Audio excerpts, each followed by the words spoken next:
야, 유중희. 주는 술 받아먹는 것도 사회생활이야. 어디서 뻣뻣하게 굴어? 분을 이기지 못한 부인은 급기야 넘지 말아야 할 선을 넘고 맙니다. 애비 없이 자라서 가정교육을 못 받았니? 아주 싹수가 놀았네. 순국선열인 아버지까지 들먹이는 패륜적인 막말. 연대장의 부인은 꿈에도 몰랐습니다. 자신이 지금 건드린 이 힘없는 중위가 육군 인사권을 쥐고 흔드는 원스타 장군의 외동딸이라는 사실을 말이죠. 오만했던 대령 부부의 인생이 박살나기 5분 전. 여러분, 오늘도 사이다 원샷할 준비 되셨나요? 마음에 드셨다면 구독과 좋아요 부탁드리겠습니다. 그럼 이야기 시작하겠습니다. 강원도 인제군 북면의 겨울은 서울의 그것과는 결이 달랐다. 바람은 칼날처럼 예리했고 살을 애는 냉기는 군복 내피를 뚫고 들어와 뼈마디를 시리게 했다. 인제 가면 언제 오나 원통에서 못 살겠네라는 옛말은 여전히 이곳 군인들과 가족들에게 유효한 주술과도 같았다. 육군 제12보병사단 예하 제5훈련 때 본청 앞. 새로 부임한 정훈장교 유지은 중위는 입김을 하얗게 뿜으며 전입신고를 마쳤다. 단정하게 빗어넘긴 머리, 티끌 하나 없는 전투복, 그리고 그보다 더 꼿꼿한 눈빛. 지은은 서울의 명문대를 졸업하고 임관한 재원이었지만 이곳 전방부대에서 그녀는 그저 수많은 쏘가리 소위를 갓대고 진급한 굴러온 돌에 불과했다. 유중히 환영한다. 우리 부대가 훈련이 많고 지형이 험해. 여군이라고 봐주는 거 없으니 각오 단단히 하고. 연대장 박동혁 대령은 지휘관실 소파에 비스듬히 앉아 거만하게 말했다. 그의 책상 위에는 필승, 장군 진급 기원이라고 적힌 난초 화분이 놓여 있었다. 감사합니다. 연대장님, 맡은 바 임무에 최선을 다하겠습니다. 지은의 목소리는 건조하고 명료했다. 그래. 그리고 관사 배정받았지? 우리 집사람이 부인의 회장을 맡고 있어. 거기 관사 분위기가 가족적이니 인사 한번 드리도록 해. 융통성 있게, 군 생활은 혼자 하는 게 아니니까. 융통성. 지은은 그 단어의 저의를 알았지만 모른 척 고개를 숙이고 나왔다. 군인이 국가에 충성하면 됐지 지휘관의 아내에게까지 충성해야 한다는 법은 교범 어디에도 없었다. 하지만 이곳 인제라는 고립된 사회에서 연대장 부인의 위세가 사단장 못지않다는 소문은 이미 파다했다. 같은 시각 영회 군인 아파트 설악빌리지 101동 1501호. 50평형대의 가장 넓은 이 집은 5.1연대장 관사로 쓰이고 있었다. 거실에는 최고급 이태리제 가구들이 놓여 있었고 베란다 너머로는 눈 덮인 설악산 자락이 병풍처럼 펼쳐져 있었다. 홍미라는 찻잔을 내려놓으며 우아하게 다리를 꼬았다. 40대 중반의 나이가 믿기지 않을 만큼 팽팽한 피부와 세련된 화장. 그녀는 이 좁은 인제 바닥에서 여왕으로 통했다. 그녀의 주변에는 대대장 부인들인 소령, 중령의 아내들이 시녀처럼 둘러앉아 있었다. 어머 사모님. 이번에 새로 들어온 홍차 향이 너무 좋아요. 역시 사모님 안목은 서울 강남에서도 통한다니까요. 3대 대장 부인인 김씨가 호들갑을 떨었다. 홍미라는 콧방귀를 뀌듯 옅게 웃었다. 김소령 처 칭찬은 고마운데 좀 조용히 마셔. 차는 향으로 마시는 거야. 그나저나 이번에 본청에 정훈장교 새로 왔다며? 여군이라던데. 네, 그렇습니다. 유지은 중이라고 하더라고요. 인상은 좀 깐깐해 보이던데요. 인사과장 부인이 재빨리 정보를 상납했다. 깐깐해봤자지. 내 남편 부하인데. 안 그래도 다음 주에 부대 개방 행사 꽃꽂이 준비해야 하는데 일손이 부족했잖아. 젊은 애니까 센스 있겠지. 김소령 처 그 유중이한테 연락해서 내일 티타임에 오라고 해. 얼굴 좀 보자고. 아, 사모님. 근데 정훈장교면 참모진이라 일과 중에는 나오기 힘들지 않을까요? 눈치 없는 이대 대장 부인이 조심스럽게 물었다가 홍미란의 싸늘한 시선을 받았다. 이봐요, 이대 대장 처. 군대가 돌아가는 건 남자들 몫이지만 부대 분위기 만드는 건 우리 여자들 몫이야. 정훈장교가 뭐야? 부대 홍보하고 분위기 띄우는 애 아니야? 대령 사모님이 부르는데 중이가 바쁘다고 안 와? 내 남편 별 다는 꼴 못 보고 싶어? 홍미란의 목소리가 높아지자 좌중은 순식간에 얼어붙었다. 박 대령이 이번 진급 심사에서 가장 유력한 후보라는 것은 모두가 아는 사실이었다. 홍미란에게 밉보였다가는 남편의 인사고과가 날아가는 건 순식간이었다. 아유, 제가 실언을 했네요. 당연히 오라고 해야죠.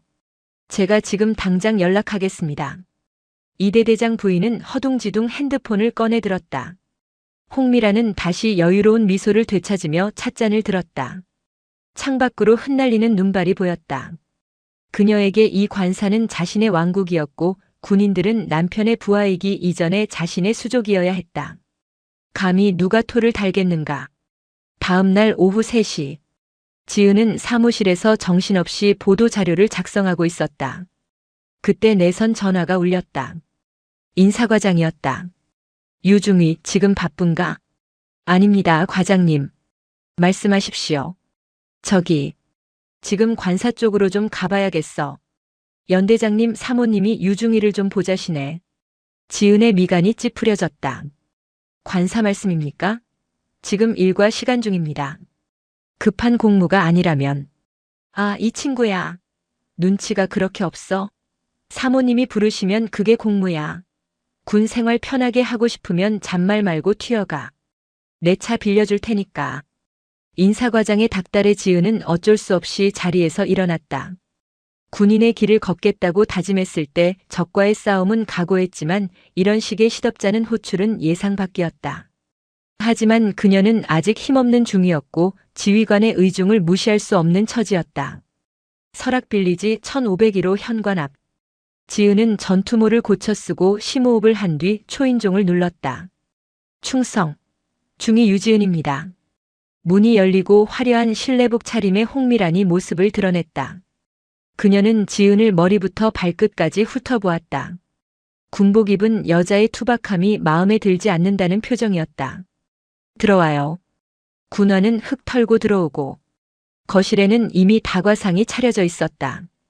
홍미란은 상석에 앉아 턱짓으로 맞은편 자리를 가리켰다. 앉아. 차는 뭘로? 커피? 아니면 홍차? 물 한 잔이면 됩니다. 업무 복귀해야 해서 오래 머물 수는 없습니다. 지은은 정자세로 앉아 딱딱하게 대답했다. 홍미란의 눈썹이 꿈틀했다. 건방진 것. 보통의 여군 하사나 소위들은 들어오자마자 사모님, 집이 너무 예쁩니다. 미인이십니다 하며 아양을 떨기 바쁜데 이 여자는 마치 상관 대하듯 뻣뻣했다. 유중이라고 했나? 성격이 급하네. 다름이 아니라 다음 주에 우리 연대에서 바자회 하는 거 알지? 거기 부인회에서 꽃꽂이 전시를 하는데 일손이 좀 딸려서 말이야. 유중이가 젊으니까 감각이 좀 있을 것 같아서. 내일부터 오후에 관사로 와서 좀 도와. 지은은 귀를 의심했다. 정훈 장교에게 꽃꽂이 보조를 하라니. 죄송합니다만 사모님. 저는 군인입니다. 부대 내 공적인 행사의 기획과 홍보는 제 임무지만 사모님들의 사적인 동호회 활동을 보조하는 건 제 업무 범위가 아닙니다. 거실의 공기가 차갑게 식었다. 주방에서 과일을 깎아오던 대대장 부인의 손이 멈췄다. 홍미란은 들고 있던 찻잔을 소리나게 내려놓았다. 뭐? 업무 범위? 야, 유지은. 홍미란의 입에서 존댓말이 사라졌다. 너 지금 나 가르치니? 내 남편이 누군지 몰라? 내 연대장이야. 연대장이 시키면 죽는 신용도 해야 하는 게 군인 아니니? 내가 시키는 게 곧 연대장이 시키는 거야. 어디서 배워먹은 버르장머리야 이게. 지은은 눈 하나 깜짝하지 않고 홍미란을 응시했다. 그녀의 눈동자 깊은 곳에는 어머니 백선아 준장이 늘 강조하던 군인의 품격이 서려 있었다. 연대장님의 정당한 명령이라면 따르겠습니다. 하지만 민간인이신 사모님의 사적인 지시는 따를 수 없습니다. 이건 규정 위반입니다. 규정? 민간인?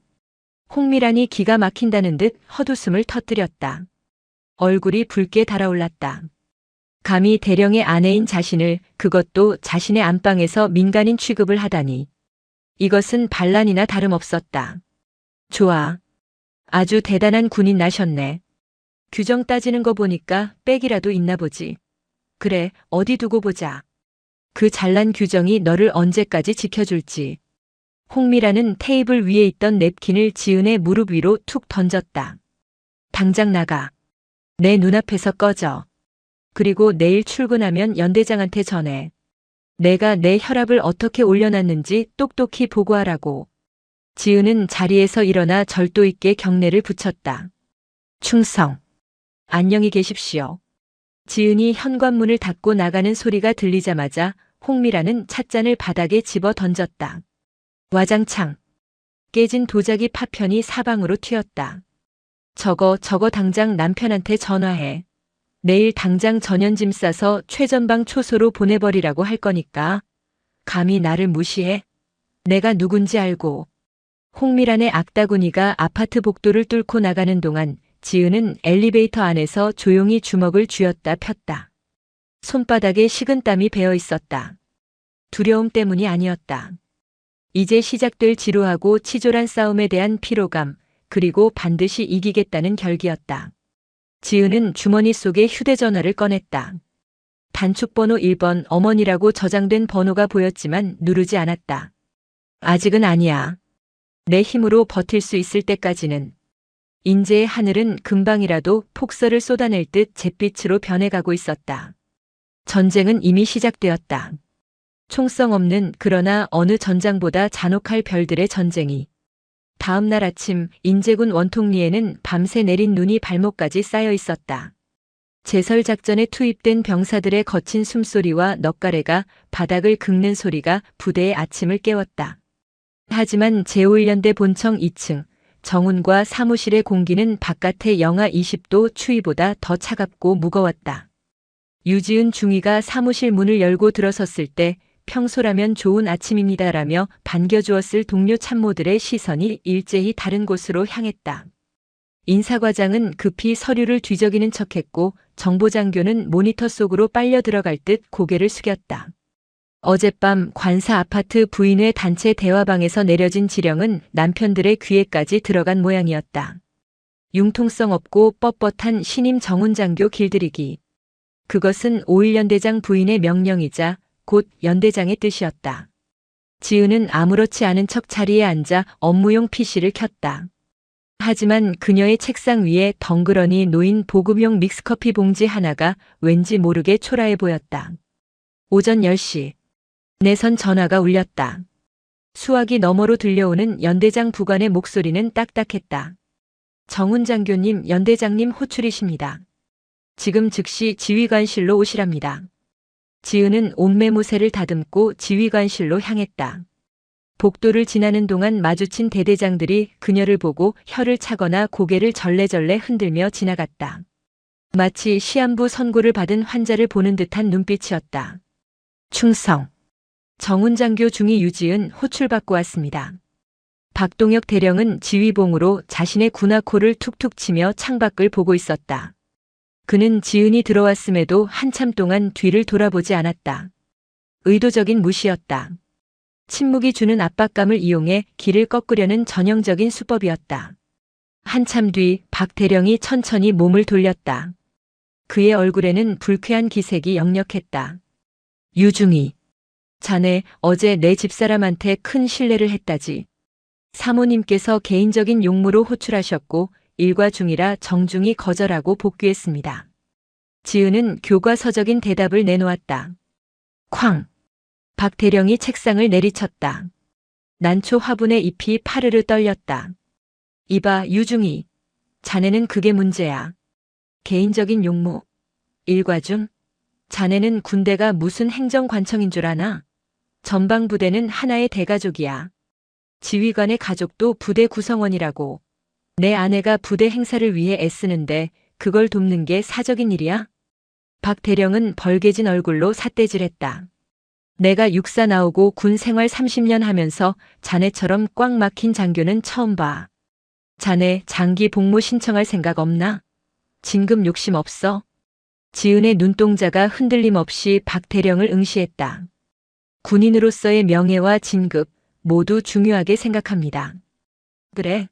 그런데 행동은 왜 그따위야? 이번 정기평정 내가 직접 작성하는 거 알지? 지휘관의 의도를 파악하지 못하고 부대 화합을 해치는 장교에게 내가 좋은 점수를 줄 수 있겠어? 지휘 통솔력 부족, 상관에 대한 불손. 이런 문구가 자네 군 생활 기록에 평생 따라다니게 해줄 수도 있어. 이것은 명백한 협박이었다. 인사권을 쥐고 흔드는 비열한 갑질. 지은은 주먹을 꽉 쥐었다. 손톱이 살을 파고들었다. 명심하겠습니다. 연대장님, 명심만 하지 말고 행동으로 보여. 오늘 오후에 집사람이 격려차 부대를 방문할 거야. 그때 제대로 사과하고 집사람 기분 풀어드려. 이건 명령이야. 오후 2시. 연대 본청 회의실은 때 아닌 다과회 준비로 분주했다. 홍미란이 장병 격려라는 명목으로 부대 간부들의 부인들과 함께 방문했기 때문이다. 겉으로는 병사들에게 줄 햄버거와 콜라를 기부하는 행사였지만 실상은 자신의 위세를 과시하고 지은을 공개적으로 망신주기 위한 자리였다. 회의실 상석에는 홍미란이, 그 옆에는 박동혁 대령이 흐뭇한 표정으로 앉아 있었다. 각 대대장과 참모들이 도열했고 그들의 부인들도 화려한 사복 차림으로 참석해 자리를 채웠다. 아유, 우리 연대장님 사모님 덕분에 병사들이 호강하네요. 햄버거라니 애들이 얼마나 좋아할까요? 군수과장 부인이 아부를 떨었다. 홍미라는 여우 목도리를 두른 채 우아하게 웃었다. 별거 아니에요. 우리 남편이 고생하는데 내조라도 잘해야죠. 아, 그러고 보니 우리 정훈 장교는 어디 있나? 홍미란의 시선이 구석에 서 있는 지은에게 꽂혔다. 지은은 부동자세로 서 있었다. 여기 있습니다. 어머, 거기 있었네. 너무 조용해서 없는 줄 알았어. 유중이 거기 서 있지만 말고 이리 와서 커피 좀 타지 그래.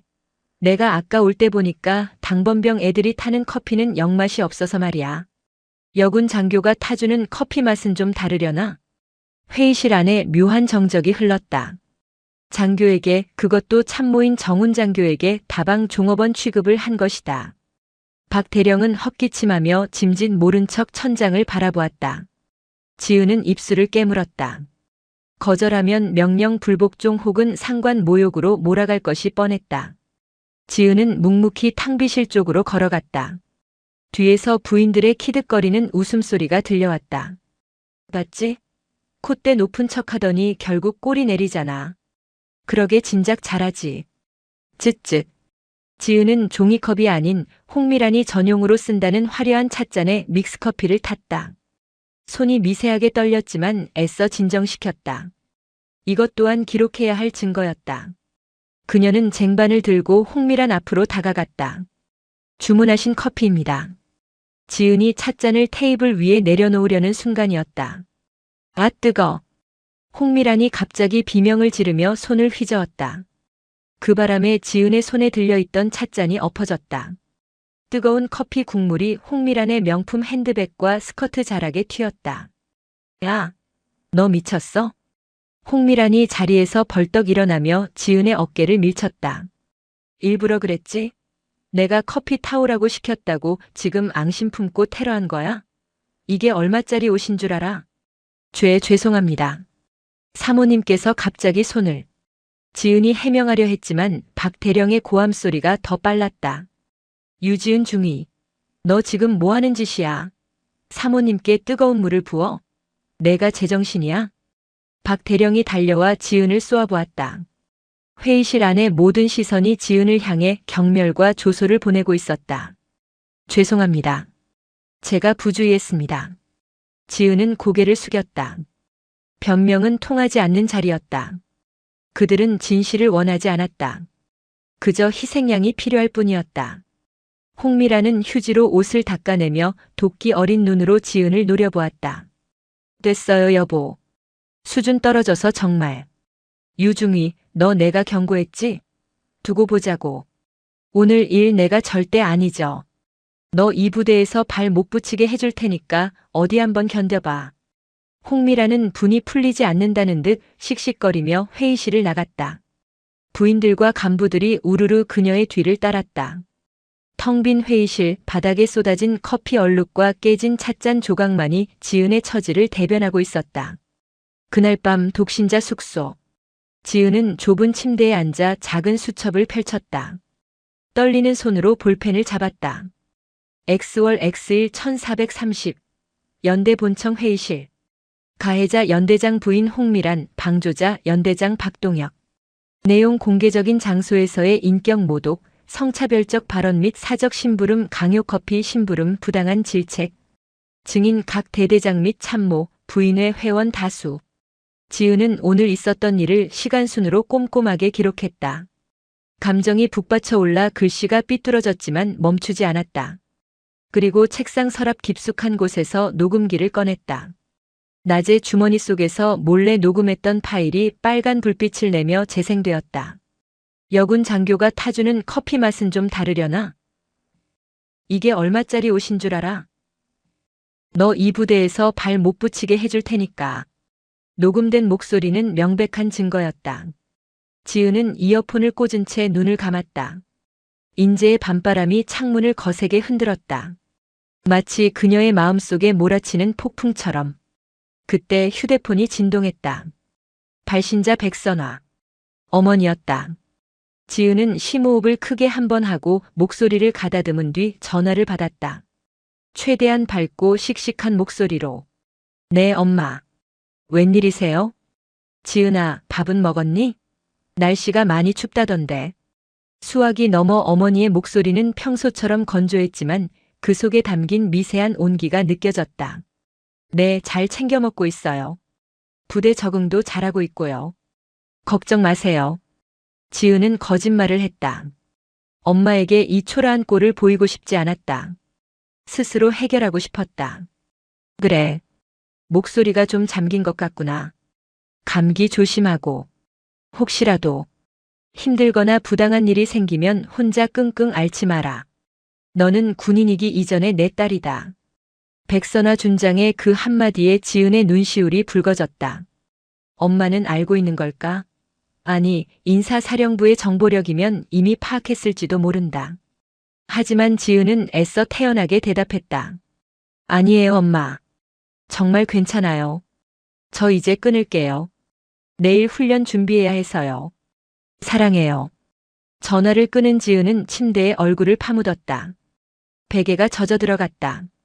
하지만 울음소리는 내지 않았다. 그녀는 아직 무너지지 않았다. 찻잔 속의 태풍은 찻잔을 깨트릴 수도 있지만 찻잔을 쥔 사람의 손을 대게 할 수도 있다는 것을 그들은 아직 모르고 있었다. 지은은 눈물을 닦고 책상 앞에 다시 앉았다.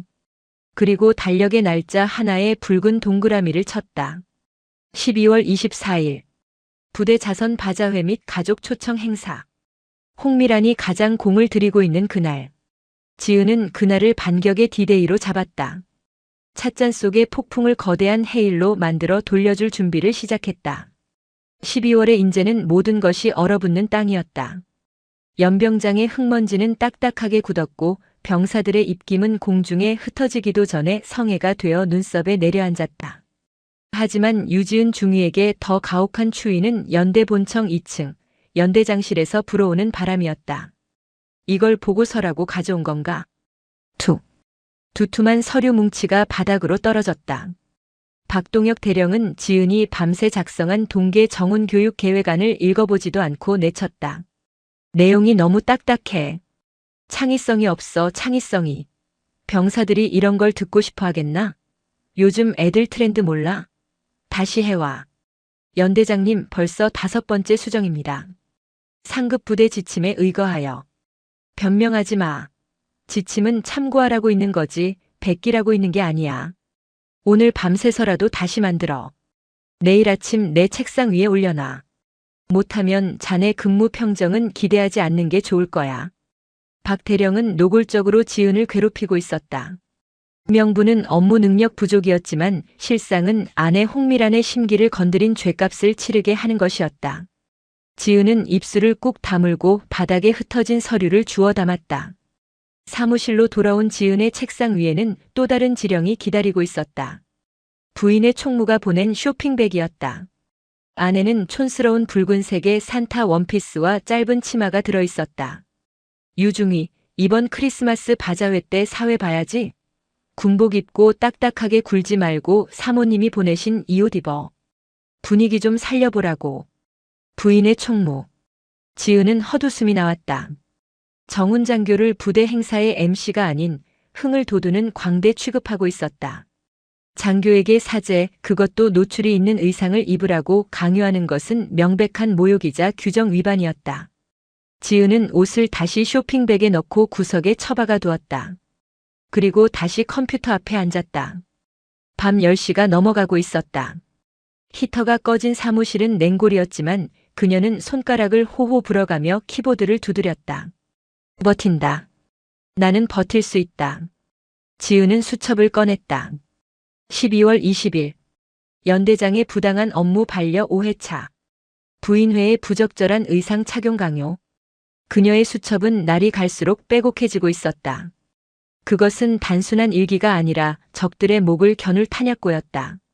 그때 홍미란에게서 문자가 왔다. 유중희, 옷은 받았지? 사이즈 안 맞으면 수선해서 입어. 내 남편 얼굴 봐서 특별히 골라준 거니까 거절하면 섭섭해.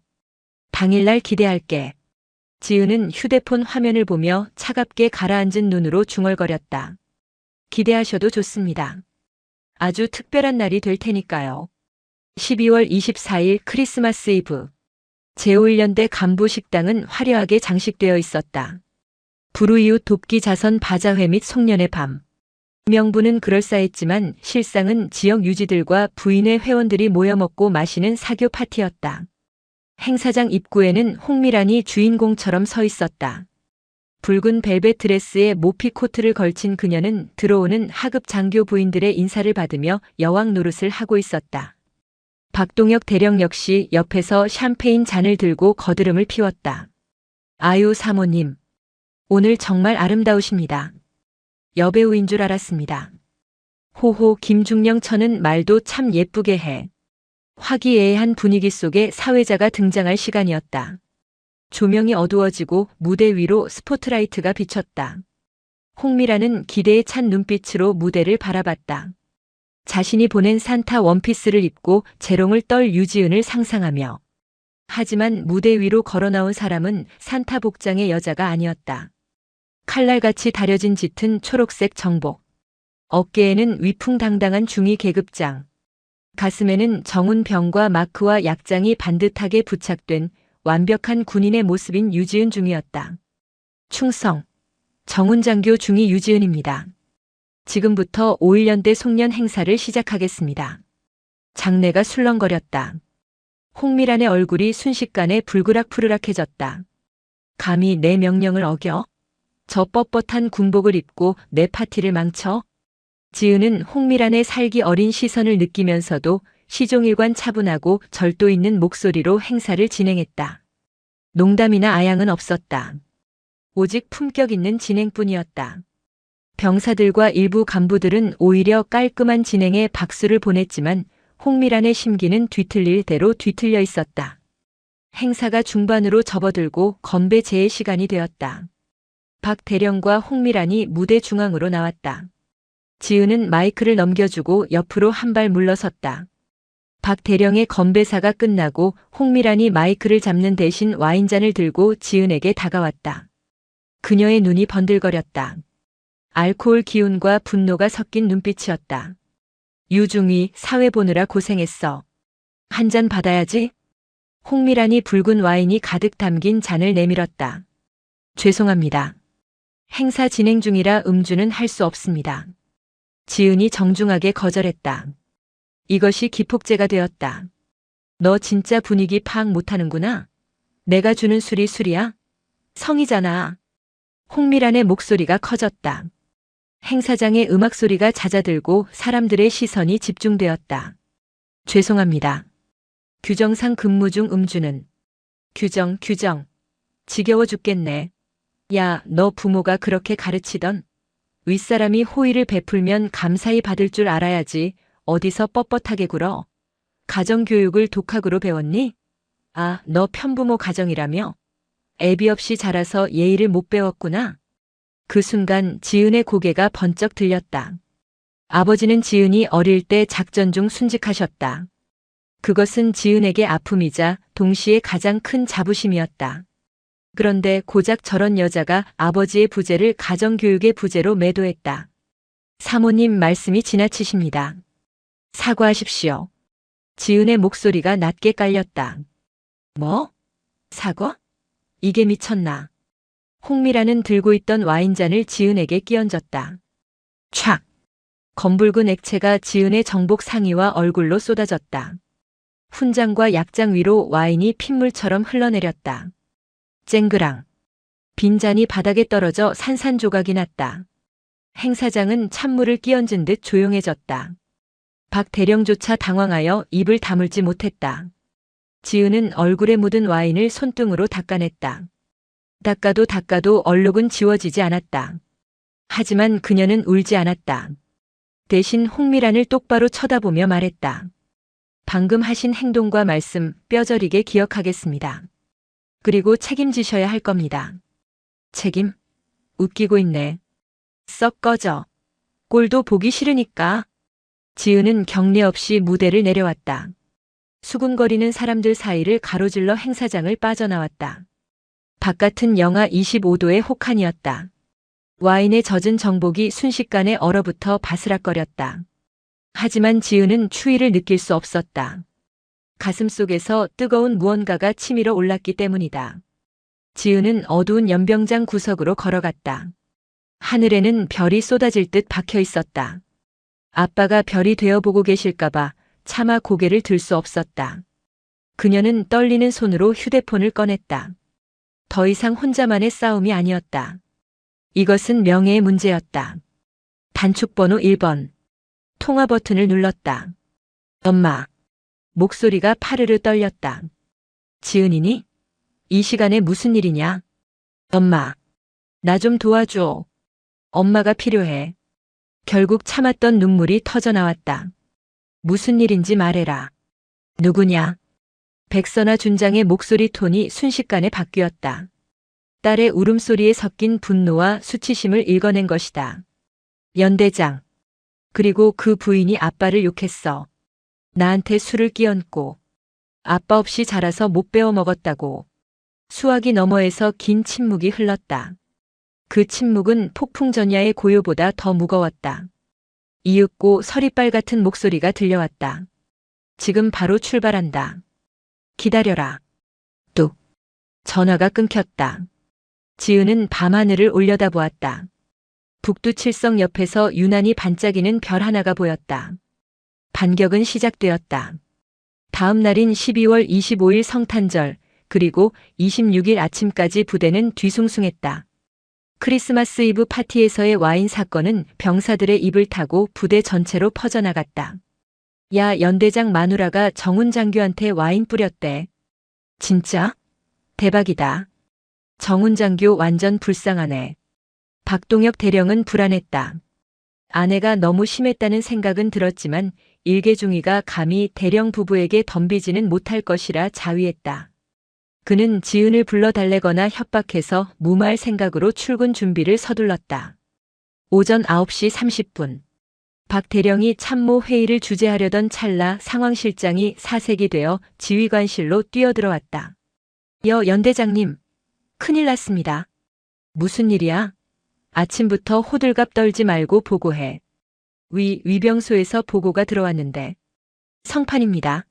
성판을 단 차량이 영내로 진입했습니다. 뭐? 성판? 박 대령이 자리에서 벌떡 일어났다.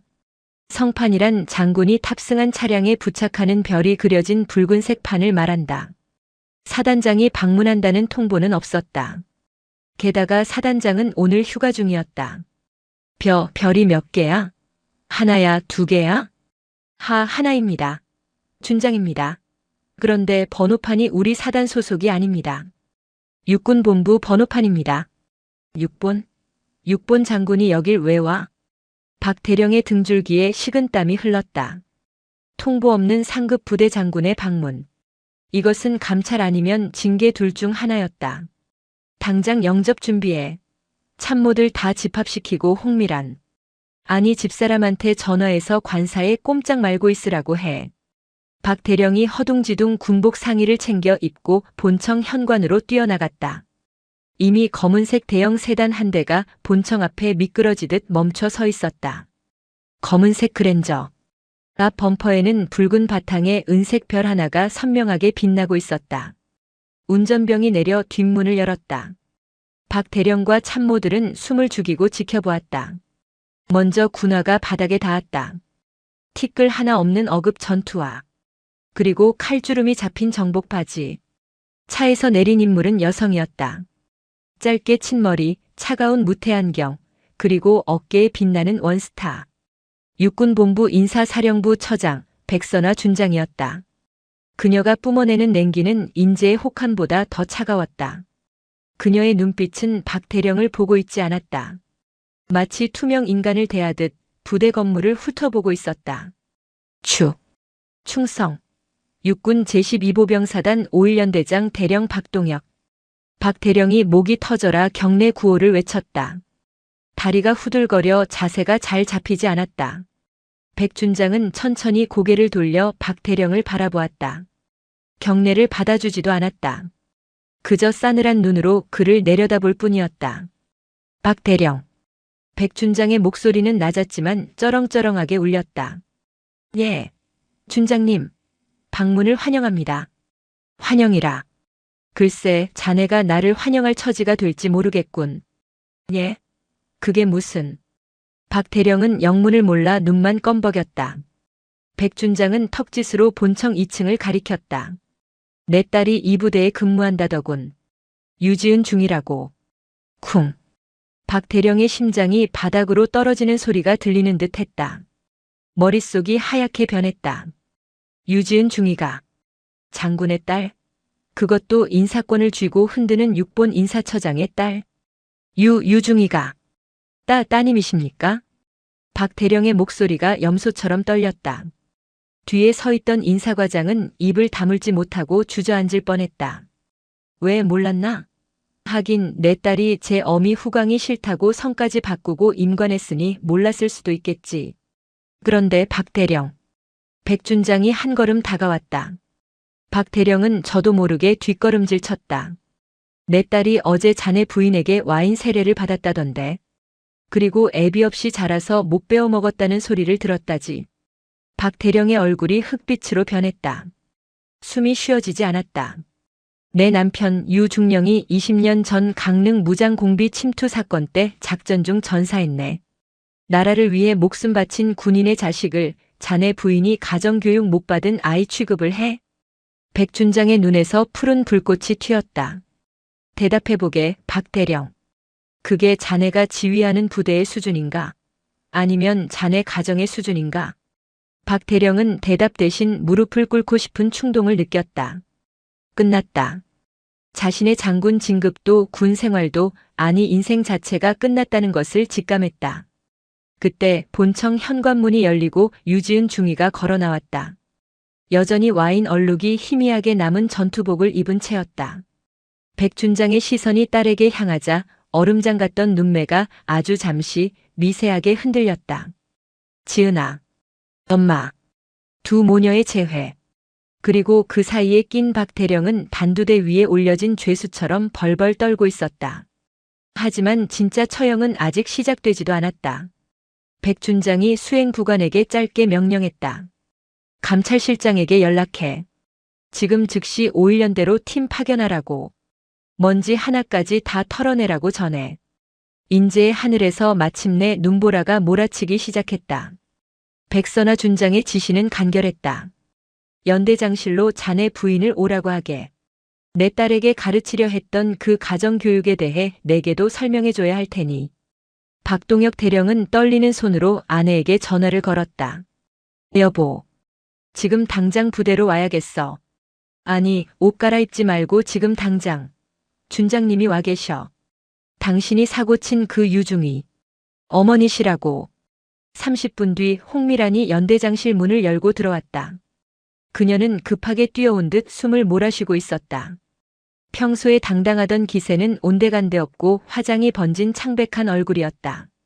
연대장실의 소파 상석에는 백선화 준장이 다리를 꼬고 앉아 있었다. 그 옆에는 유지은 중위가 부동자세로 서 있었다. 박 대령은 죄인처럼 고개를 숙이고 서 있었다. 오셨습니까? 백 준장이 찻잔을 내려놓으며 홍미란을 바라보았다. 경어였지만 그 말투는 하급자를 대하는 것보다 더 차가웠다. 처음 뵙겠습니다. 저는 연대장 처 홍미란이라고. 홍미란이 허둥지둥 고개를 숙였다. 백준장의 어깨에 달린 별이 시야를 가득 채웠다.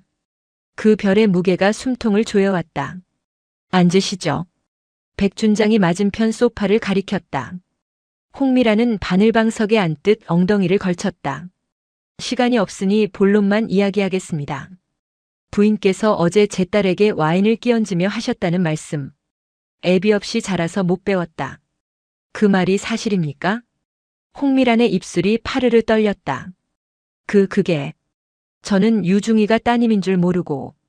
아니, 교육 차원에서 훈계한다는 것이 감정이 격해져서 실수라. 백준장이 픽 웃었다. 내 남편은 20년 전 작전 중 부하들을 살리기 위해 수류탄을 안고 산화했습니다.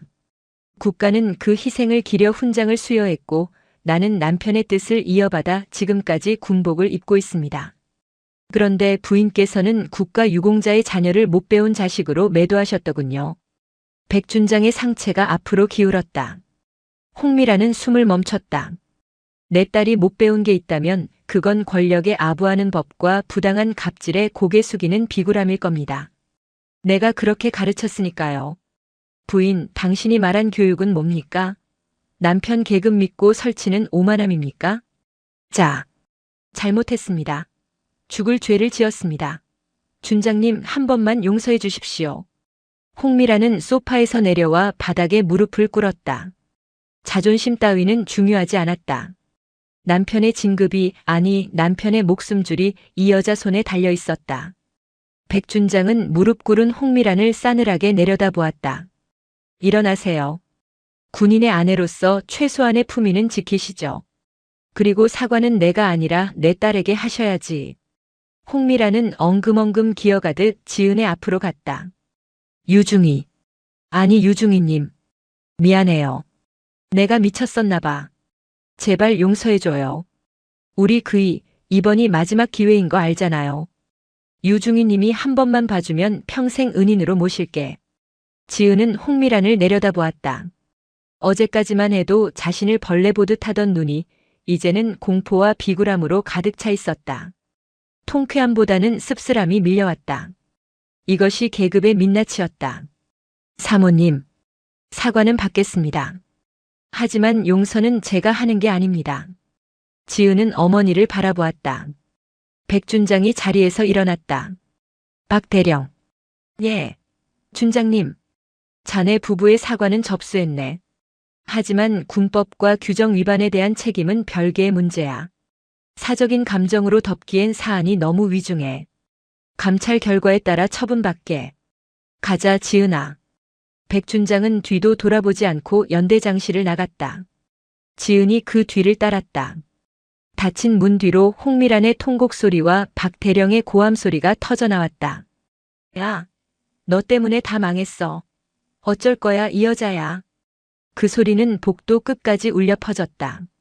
이튿날 아침 제5연대 위병소 바리케이드가 올라가고 승합차 3대가 줄지어 들어왔다. 차량 옆면에는 육군본부 감찰실 마크가 선명하게 박혀 있었다. 백선아 준장의 먼지 하나까지 털어내라는 지시는 비유가 아니었다. 그것은 사형 선고나 다름없었다. 육군본부 감찰팀은 일반 사단 감찰과는 차원이 달랐다. 그들은 인정사정이 없었고 목표물을 정하면 뼈와 살을 분리해 놓는 저승사자들이었다. 감찰팀장은 연대장실을 접수했다. 박동혁 대령님. 지금 이 시간부로 직무정지입니다. 모든 결재 권한을 부연대장에게 이양하고 대기하십시오. 박 대령은 아무 말도 못하고 자신의 자리에서 물러나야 했다. 감찰관들은 서류함, 컴퓨터 하드디스크, 회계장부, 심지어 박 대령의 개인 관물대까지 모조리 압수했다. 여기 유지은 중위가 제출한 증거 자료가 있습니다. 감찰관이 녹음 파일과 수첩 사본을 내밀었다. 거기에는 홍미란의 갑질뿐만 아니라 박 대령의 비리 혐의들도 고스란히 담겨 있었다. 부대 운영비 유용, 관용 차량 및 운전병 사적 이용, 부당한 인사 청탁 및 근무 평정 조작 시도, 병사들에게 사적 노역 강요, 감찰은 단순히 연대장실에서 끝나지 않았다. 각 대대장과 참모들 그리고 병사들에게까지 광범위한 설문조사와 면담이 진행되었다. 연대장 사모님이 주말마다 불러내서 과일 깎게 시킨 게 사실입니까? 운전병 사모님을 태우고 백화점에 간 적이 몇 번입니까?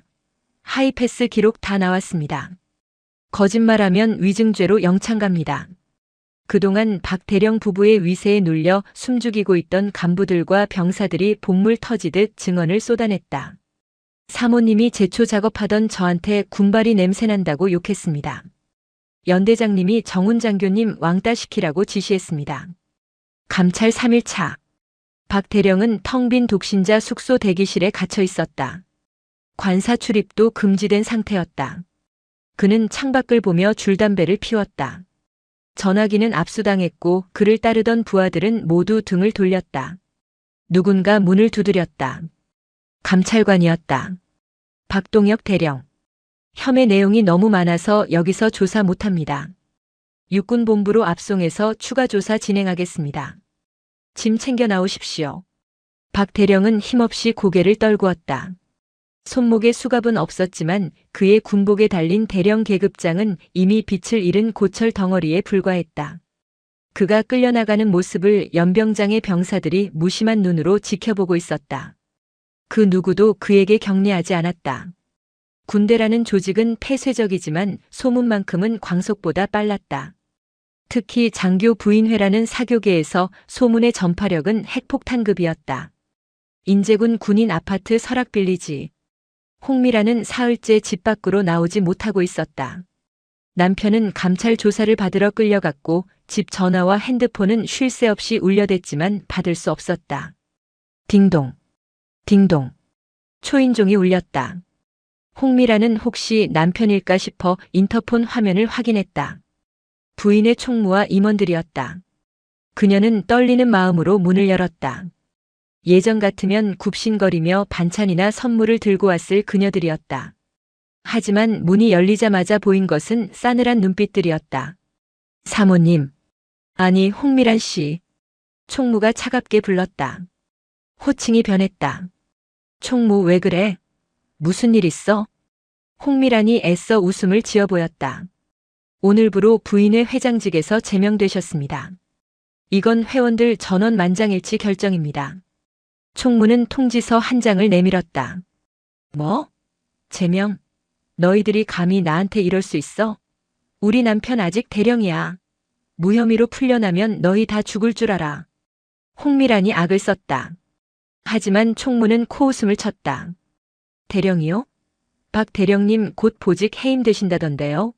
그리고 감찰에서 우리 남편들한테까지 불똥 튈까봐 다들 난리예요. 당신 때문에 우리 남편들까지 조사받고 있다고요. 맞아요. 당신이 시켜서 우리 남편이 관사 제설 작업 간 거잖아요. 근데 그걸 우리 남편 책임으로 돌리려고 했다면서요? 뒤에 있던 대대장 부인이 쏘아붙였다. 어머 언니. 말 섞지 마요. 재수옴부터. 그러니까요. 주제 파악도 못하고 장군 딸한테 갑질을 해? 미쳐도 곱게 미쳐야지. 그녀들은 홍미란을 투명 인간 취급하며 돌아서 버렸다. 그동안 홍미란의 비위를 맞추며 아부하던 그녀들이었다. 권력이 사라진 홍미란은 그들에게 혐오스러운 트러블 메이커일 뿐이었다. 홍미란은 털썩 주저앉았다. 그녀가 누렸던 관사의 여왕이라는 지위는 그녀 자신의 것이 아니었다. 남편의 계급장이 만들어준 허상이었다. 그 계급장이 떨어져 나가는 순간 그녀의 왕관도 산산조각이 났다. 그때 휴대폰 문자 알림이 울렸다. 부동산입니다. 집주인께서 이번 달 말까지 집 비워달라고 하십니다. 관사 퇴거 명령 떨어졌답니다. 관사마저 잃게 생겼다. 이 추운 겨울에 갈 곳조차 없었다. 홍미라는 거실 바닥을 치며 오열했다. 내가 뭘 그렇게 잘못했다고. 난 그냥 남편 내조한 것뿐인데. 유지은 그년이 다 망쳤어. 하지만 그녀의 울음소리를 들어주는 사람은 아무도 없었다. 텅 빈 거실에 놓인 박 대령의 난초 화분만이 시들어가고 있었다. 장군 진급 기원이라는 리본은 이미 바닥에 떨어져 짓밟혀 있었다. 해가 바뀌어 1월 중순이 되었다. 인재의 눈은 여전히 녹지 않았지만 제5연대를 지배하던 권력의 지형도는 완전히 뒤바뀌어 있었다. 육군본부 징계위원회 심의 결과가 통보된 날 박동혁 대령은 대전자운대에 있는 군사법원 앞 벤치에 멍하니 앉아 있었다. 손에 들린 통지서에는 보직 해임과 정직 3개월이라는 글자가 선명했다. 군인에게 특히 장군 진급을 코앞에 둔 대령에게 보직 해임과 중징계는 사형 선고나 다름없었다. 명예 전역조차 불가능한 불명예스러운 퇴진. 30년 군 생활의 퇴직금은 반토막이 났고 연금마저 삭감될 위기였다. 그의 어깨를 짓누르던 대령 계급장은 이제 떼어내야 할 치욕의 표식이 되었다. 끝났어. 다 끝났다고.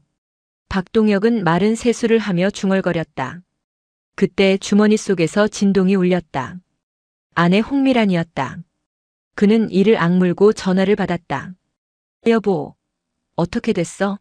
징계 안 받았지? 그냥 경고로 끝난 거지. 응? 수화기 넘어 홍미란의 목소리는 절박하다 못해 히스테릭했다. 당신, 지금 그게 물어볼 소리야? 박동혁의 목소리가 낮게 깔렸다. 그게 무슨 소리야? 우리 이사 가야 해? 나 이 엄동설안에 길바닥에 나앉게 생겼다고. 당신이 해결 좀 해봐. 대령이잖아. 사단장님한테 빌어서라도 막았어야지. 뚝. 박동혁의 머릿속에서 무언가가 끊어졌다. 평생을 아내의 등살에 밀려 그녀의 허영심을 채워주기 위해 아등바등 살아온 세월이었다. 부하들을 쥐어짜고 양심을 팔아가며 진급에 목맸던 이유도 결국 이 여자의 욕심 때문이었다.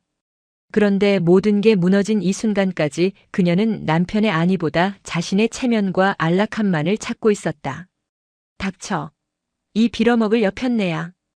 박동혁이 전화기에 대고 고함을 질렀다. 지나가던 장교들이 놀라 쳐다봤지만 신경 쓰지 않았다. 나 보직 해임됐어. 군복 벗는다고. 이게 다 누구 때문인데. 당신 주둥이, 그 천박한 주둥이 하나 때문에 내 30년 인생이 날아갔어. 알아? 뭐? 내가 시켰어? 당신도 좋다고 했잖아. 당신도 유중히 밟아버리라고 했잖아. 이제 와서 나한테 뒤집어 씌워? 무능한 인간 같으니라고. 전화기 너머에서 홍미란도 악을 썼다. 서로를 탓하고 비난하고 물어뜯는 진흙탕 싸움. 한때는 인꼬부부 환상의 내조라 불리던 그들의 관계는 권력이라는 접착제가 사라지자마자 처참하게 부서졌다. 며칠 뒤 5.1연대 관사 앞에는 이삿짐 트럭이 서 있었다. 군용 트럭 지원은 없었다. 박동혁은 민간 용달차를 불러 짐을 싣고 있었다. 한때 연대장 당번병과 운전병들이 달려들어 날라주던 짐을 이제는 늙고 초라해진 박동혁 혼자 끙끙거리며 옮겨야 했다. 홍미라는 마스크와 선글라스로 얼굴을 가린 채 차 안에 박혀 나오지 않았다. 사람들이 수군거리는 소리를 듣기 싫어서였다. 저기 가는 거 전 연대장님 아니야? 맞네. 꼴 좋게 됐다. 사모님이란 여자는 코빼기도 안 보이네. 지나가던 부사관들과 군인 가족들이 혀를 찼다. 그들의 눈빛에 담긴 것은 동정이 아니라 경멸이었다. 박동혁은 마지막 짐을 싣고 도망치듯 운전석에 올랐다. 차창 밖으로 멀어지는 부대 정문. 위병소 근무자들은 박동혁의 차를 보고도 경례하지 않았다. 그저 차단기를 무심하게 올려줄 뿐이었다. 그는 백미러로 자신의 몰락을 지켜보며 인재라는 땅을 영원히 떠났다. 다시는 돌아오지 못할 욕망의 무덤이었다. 시간은 정직하게 흘러 3월이 되었다. 혹독했던 인제의 겨울바람도 잦아들고 꽁꽁 얼어붙었던 내린천 얼음장 밑으로 물 흐르는 소리가 들려오기 시작했다. 제5연대에도 봄이 왔다. 새로운 연대장이 부임했고 부당하게 병사들을 동원하던 관행은 사라졌다. 부인회는 자발적인 봉사 모임으로 성격이 바뀌었고 더 이상 누구도 강요에 의해 찻잔을 나르거나 김장독을 묻지 않았다. 유지은 중위는 전출 명령을 받았다. 그녀의 정체가 육군본부 인사사령관의 딸이라는 사실이 밝혀진 이상 이 부대에서 평범한 장교로 근무하기는 어려웠다. 무엇보다 지은 스스로가 새로운 시작을 원했다. 전출 신고를 하는 날, 연병장에는 5.1연대 전 간부와 병사들이 도열했다. 예전 같으면 형식적인 환송식이었겠지만 이번은 달랐다. 전출을 명받았습니다. 이에 신고합니다. 충성. 지은의 경례 소리가 맑은 하늘에 울려 퍼졌다. 신임 연대장은 지은의 손을 굳게 잡았다. 유중희, 그동안 마음고생 많았다. 자네 덕분에 우리 부대가 썩은 살을 도려내고 새 살을 틔울 수 있었어. 어디 가서든 훌륭한 장교가 되길 바란다. 감사합니다. 연대장님. 지은이 본청을 나서자 정훈과 병사들이 롤링페이퍼와 작은 꽃다발을 들고 서 있었다. 화려한 장미가 아닌 부대 뒷산에서 핀 야생화로 만든 소박한 꽃다발이었다. 중위님. 아니 과장님. 그동안 감사했습니다. 저희는 과장님이 진짜 군인이라고 생각합니다. 잊지 않겠습니다. 병사들의 눈은 진심이었다. 지은은 뭉클해지는 가슴을 안고 활짝 웃어 보였다. 그것은 지난 겨울 차가운 와인 세례를 견뎌낸 그녀에게 주어진 가장 값진 훈장이었다. 부대 정문을 나서자 낯익은 검은 세단이 기다리고 있었다. 백선화 준장이었다. 이번에는 수행원도 없이 홀로 운전석에 앉아 창문을 내리고 있었다. 타라. 어머니의 짧은 한마디. 지은은 조수석에 올랐다. 차는 굽이진 미시령 옛길을 따라 천천히 달렸다. 창밖으로 겨우내 쌓였던 눈이 녹아 흐르는 풍경이 스쳐 지나갔다. 후회하지 않니? 백준장이 앞만 보며 물었다. 내가 신분을 숨기지 않았다면 아니면 내가 좀 더 일찍 나섰다면 굳이 겪지 않아도 될 수모였어. 지은은 고개를 저었다. 아니요. 후회 안 해요. 덕분에 배웠는걸요. 뭘 배웠는데? 계급장은 어깨에 다는 게 아니라 가슴에 다는 거라는 거요. 아빠가 그리고 엄마가 평생 짊어지고 온 그 별의 무게가 얼마나 무거운 건지 이제 조금은 알 것 같아요. 백준장은 말없이 희미하게 미소 지었다. 백미러에 비친 딸의 얼굴은 더 이상 엄마의 그늘을 피하려던 철없는 소녀가 아니었다. 혹독한 겨울을 이겨내고 단단하게 뿌리내린 거목의 묘목이었다. 새 부대는 특전사령부라고 했지? 네. 몸 좀 고생하고 싶어서 지원했어요. 엄마 딸이라는 꼬리표 떼고 진짜 실력으로 인정받아 보려고요. 그래. 거긴 훈련이 고될 거다. 하지만 너라면 잘할 수 있을 거야. 넌 내 딸이자 내 아빠의 자랑스러운 후배니까. 차는 터널을 빠져나왔다. 눈부신 봄 햇살이 쏟아져 들어왔다. 인제의 혹독한 겨울은 끝났다. 권력을 휘두르던 가짜 별들은 추락하여 흙탕물 속으로 사라졌지만 원칙과 명예를 지킨 진짜 별들은 이제 막 떠오르고 있었다. 유지은 중위는 차창을 열고 시원한 봄바람을 맞았다. 그녀의 군 생활은 그리고 그녀의 인생은 이제부터가 진짜 시작이었다. 어이 김중사, 마누라 왔다고 기세등등하네. 객기 부리다가 연금 다 날리지 말고 조용히 전역할 준비해라. 가해자들은 병실까지 찾아와 협박을 일삼으며 유유히 사라지는데요. 하지만 그들은 꿈에도 몰랐습니다. 자신들이 무시했던 그 아내가 사실은 불도저라 불리던 군검사 출신 변호사였고 그녀가 분노를 참으며 호출한 사람이 전설의 3스타 장인어른이었다는 것을요. 건드려선 안 될 사람을 건드린 데가 과연 어떻게 치르게 될까요? 오늘 이야기도 재미있게 시청하시고 구독과 좋아요 부탁드립니다. 그럼 이야기 시작하겠습니다. 강원도 인제군 서하면 민간인 통제선 북방의 겨울은 서울의 그것과는 차원이 달랐다. 뼛속을 파고드는 칼바람이 콘크리트 벽을 뚫고 들어오는 듯 했다. 육군 제12보병사단 예하 칠성대대 지휘통제실. 시계는 새벽 2시를 가리키고 있었지만 행정반의 불은 꺼지지 않았다. 삼중대 행정보급관 김성훈 중사는 충혈된 눈을 비비며 모니터 화면을 노려보고 있었다. 707 특수임무단에서 복무하다 강화훈련 중 무릎 인대 파열로 야전 부대로 전출 온 지 1년. 그는 부대 내에서 대나무라 불렸다. 휘어질지언정 부러지지 않는다는 뜻이 아니라 융통성이 없어 꽉 막혔다는 비아냥이었다. 그의 책상 위에는 2개의 장부가 펼쳐져 있었다. 왼쪽은 상급 부대 보고용 가라장부, 오른쪽은 그가 창고를 뒤져가며 작성한 실제 장부였다. 말이 안 돼. 지난 분기 특식 예산으로 들어온 한우 갈비 60kg이 흔적도 없이 사라졌어. 대신 들어온 건 김성훈은 냉동창고에서 찍어온 사진을 확인했다. 정체불명의 수입산 냉동 돼지 잡육과 유통기한이 임박하여 라벨이 너덜거리는 런천미트 통조림뿐이었다. 차액만 어림잡아도 수천만 원이었다. 병사들이 짬밥에서 걸레 냄새가 난다며 매점을 찾는 이유가 여기 있었다. 김 중사 아직도 퇴근 안 했나? 행정반 미닫이 문이 열리며 느글거리는 목소리가 들려왔다. 대대 주임원사 강만호였다. 그는 갓 다림질에 칼주름이 선 전투복을 입고 손에는 믹스커피 종이컵을 든 채 거만하게 들어왔다. 원사님 오셨습니까? 결산 서류 검토 중이었습니다. 아니, 자네는 눈치가 없어서 탈이야. 박진혁 대대장님이 말씀하셨잖아. 이번 사단 감사는 형식적인 거라고. 적당히 숫자만 맞추면 되는데 뭘 그렇게 밤새 끙끙대고 있어. 특전사 출신이라 그런가 머리가 잘 안 돌아가나 봐. 강만호 원사는 김성훈의 책상 위에 놓인 실제 장부를 힐끗 보더니 미간을 찌푸렸다. 그는 마시던 커피 종이컵을 김성훈이 작성하던 서류 위에 툭 소리나게 내려놓았다. 커피 얼룩이 하얀 종이 위로 번져나갔다. 이건 뭐야? 누가 이딴 거 만들라고 시켰어? 병사들 먹이는 겁니다. 지난번 간부 숙소 리모델링 공사비 리베이트 건도 제가 묵인해 드렸지만 장병 급식비까지 손대는 건 도가 지나칩니다. 이건 명백한 업무상 횡령입니다. 김성훈의 목소리는 낮지만 단단했다. 강만호 원사의 눈매가 매섭게 변했다. 야 김성훈, 너 지금 주임원사 가르치냐? 여기가 무슨 특수부대인 줄 알아?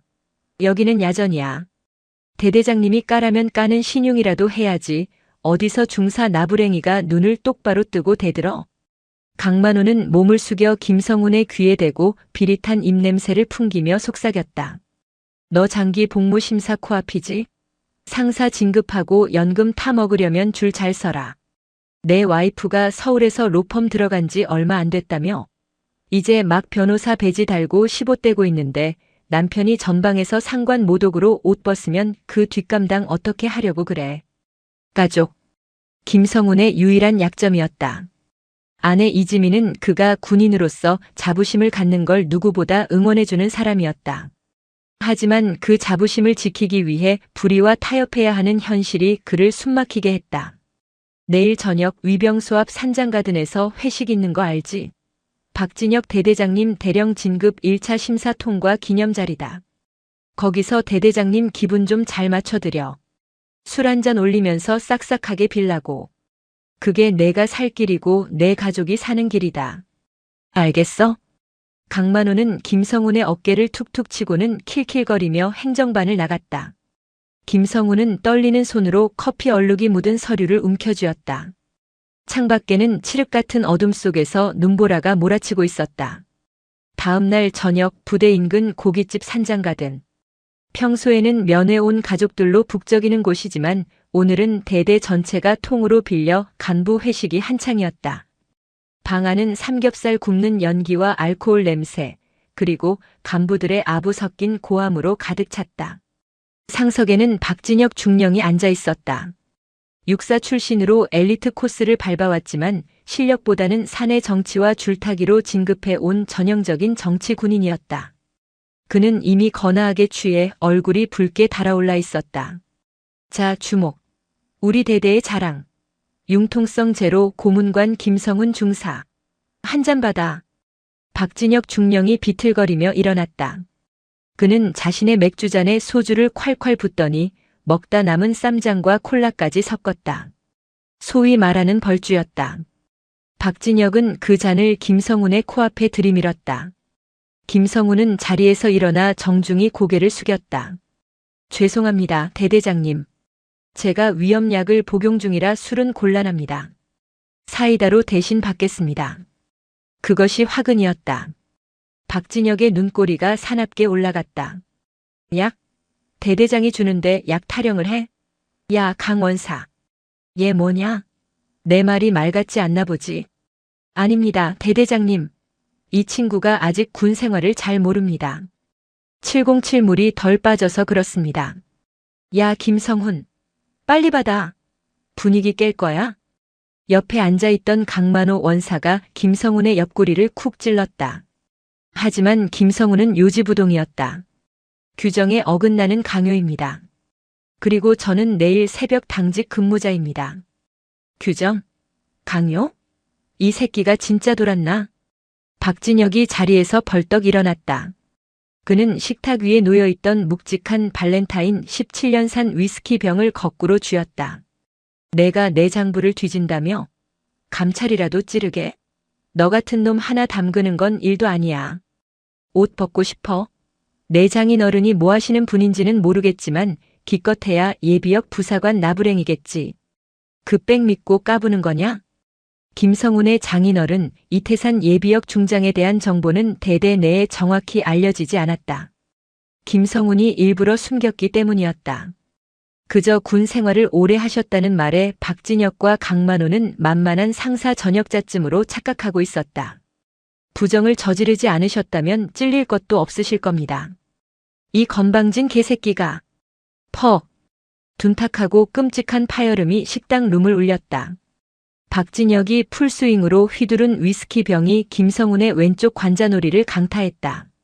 병은 깨지지 않았지만 그 충격은 고스란히 김성훈의 머리로 전해졌다. 김성훈은 비명도 지르지 못한 채 중심을 잃고 식탁 위로 쓰러졌다.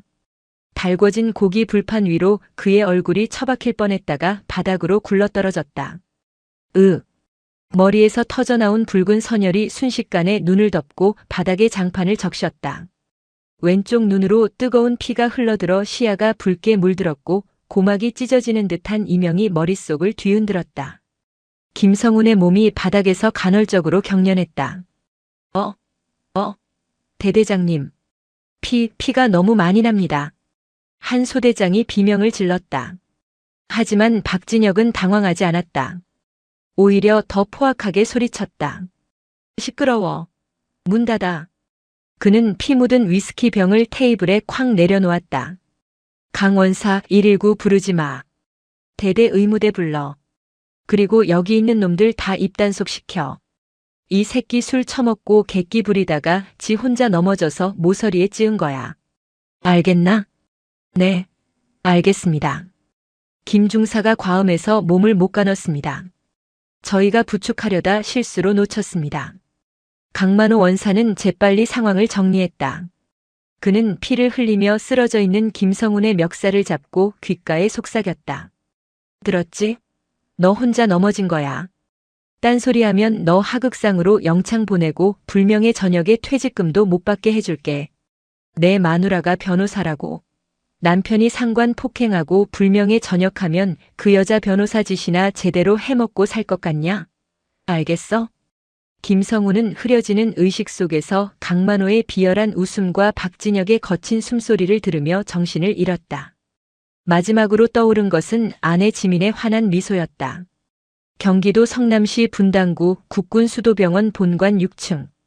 이곳은 장성들이나 고위 간부들이 입원하는 특실병동이었지만 구석에 위치한 605호실은 사실상 격리실이나 다름없었다. 김성훈은 사흘 만에 겨우 정신을 차렸다. 눈을 뜨자마자 느껴지는 것은 머리가 깨질 듯한 두통과 왼쪽 눈의 이물감이었다. 머리에는 붕대가 칭칭 감겨 있었고 왼쪽 눈은 두툼한 거즈로 덮여 있었다. 정신이 드나? 김 중사. 병실 침대 옆 소파에 앉아있던 사람은 아내가 아니었다. 대대 인사과장과 강만호 원사였다. 강만호는 사과 바구니를 침대 옆 탁자에 툭 던지듯 내려놓고는 다리를 꼬고 앉았다. 입에는 껌을 질겅거리고 있었다. 핸드폰은 어디 있습니까? 제 아내한테 연락해야. 아, 휴대폰? 그거 대대장실 금고에 보관 중이야. 보안 규정 위반 혐의가 좀 있어서 조사할 게 있거든. 그리고 재수 씨한테는 우리가 잘 말해뒀어. 훈련 중에 경미한 사고가 있었는데 통신 보안 때문에 당분간 연락이 어렵다고. 철저한 고립이었다.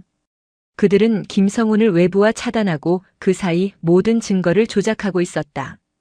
이미 12사단 내에서는 김 중사가 술 먹고 대대장에게 하극상을 부리다 제풀에 넘어져 다쳤다는 소문이 기정사실화되어 있었다.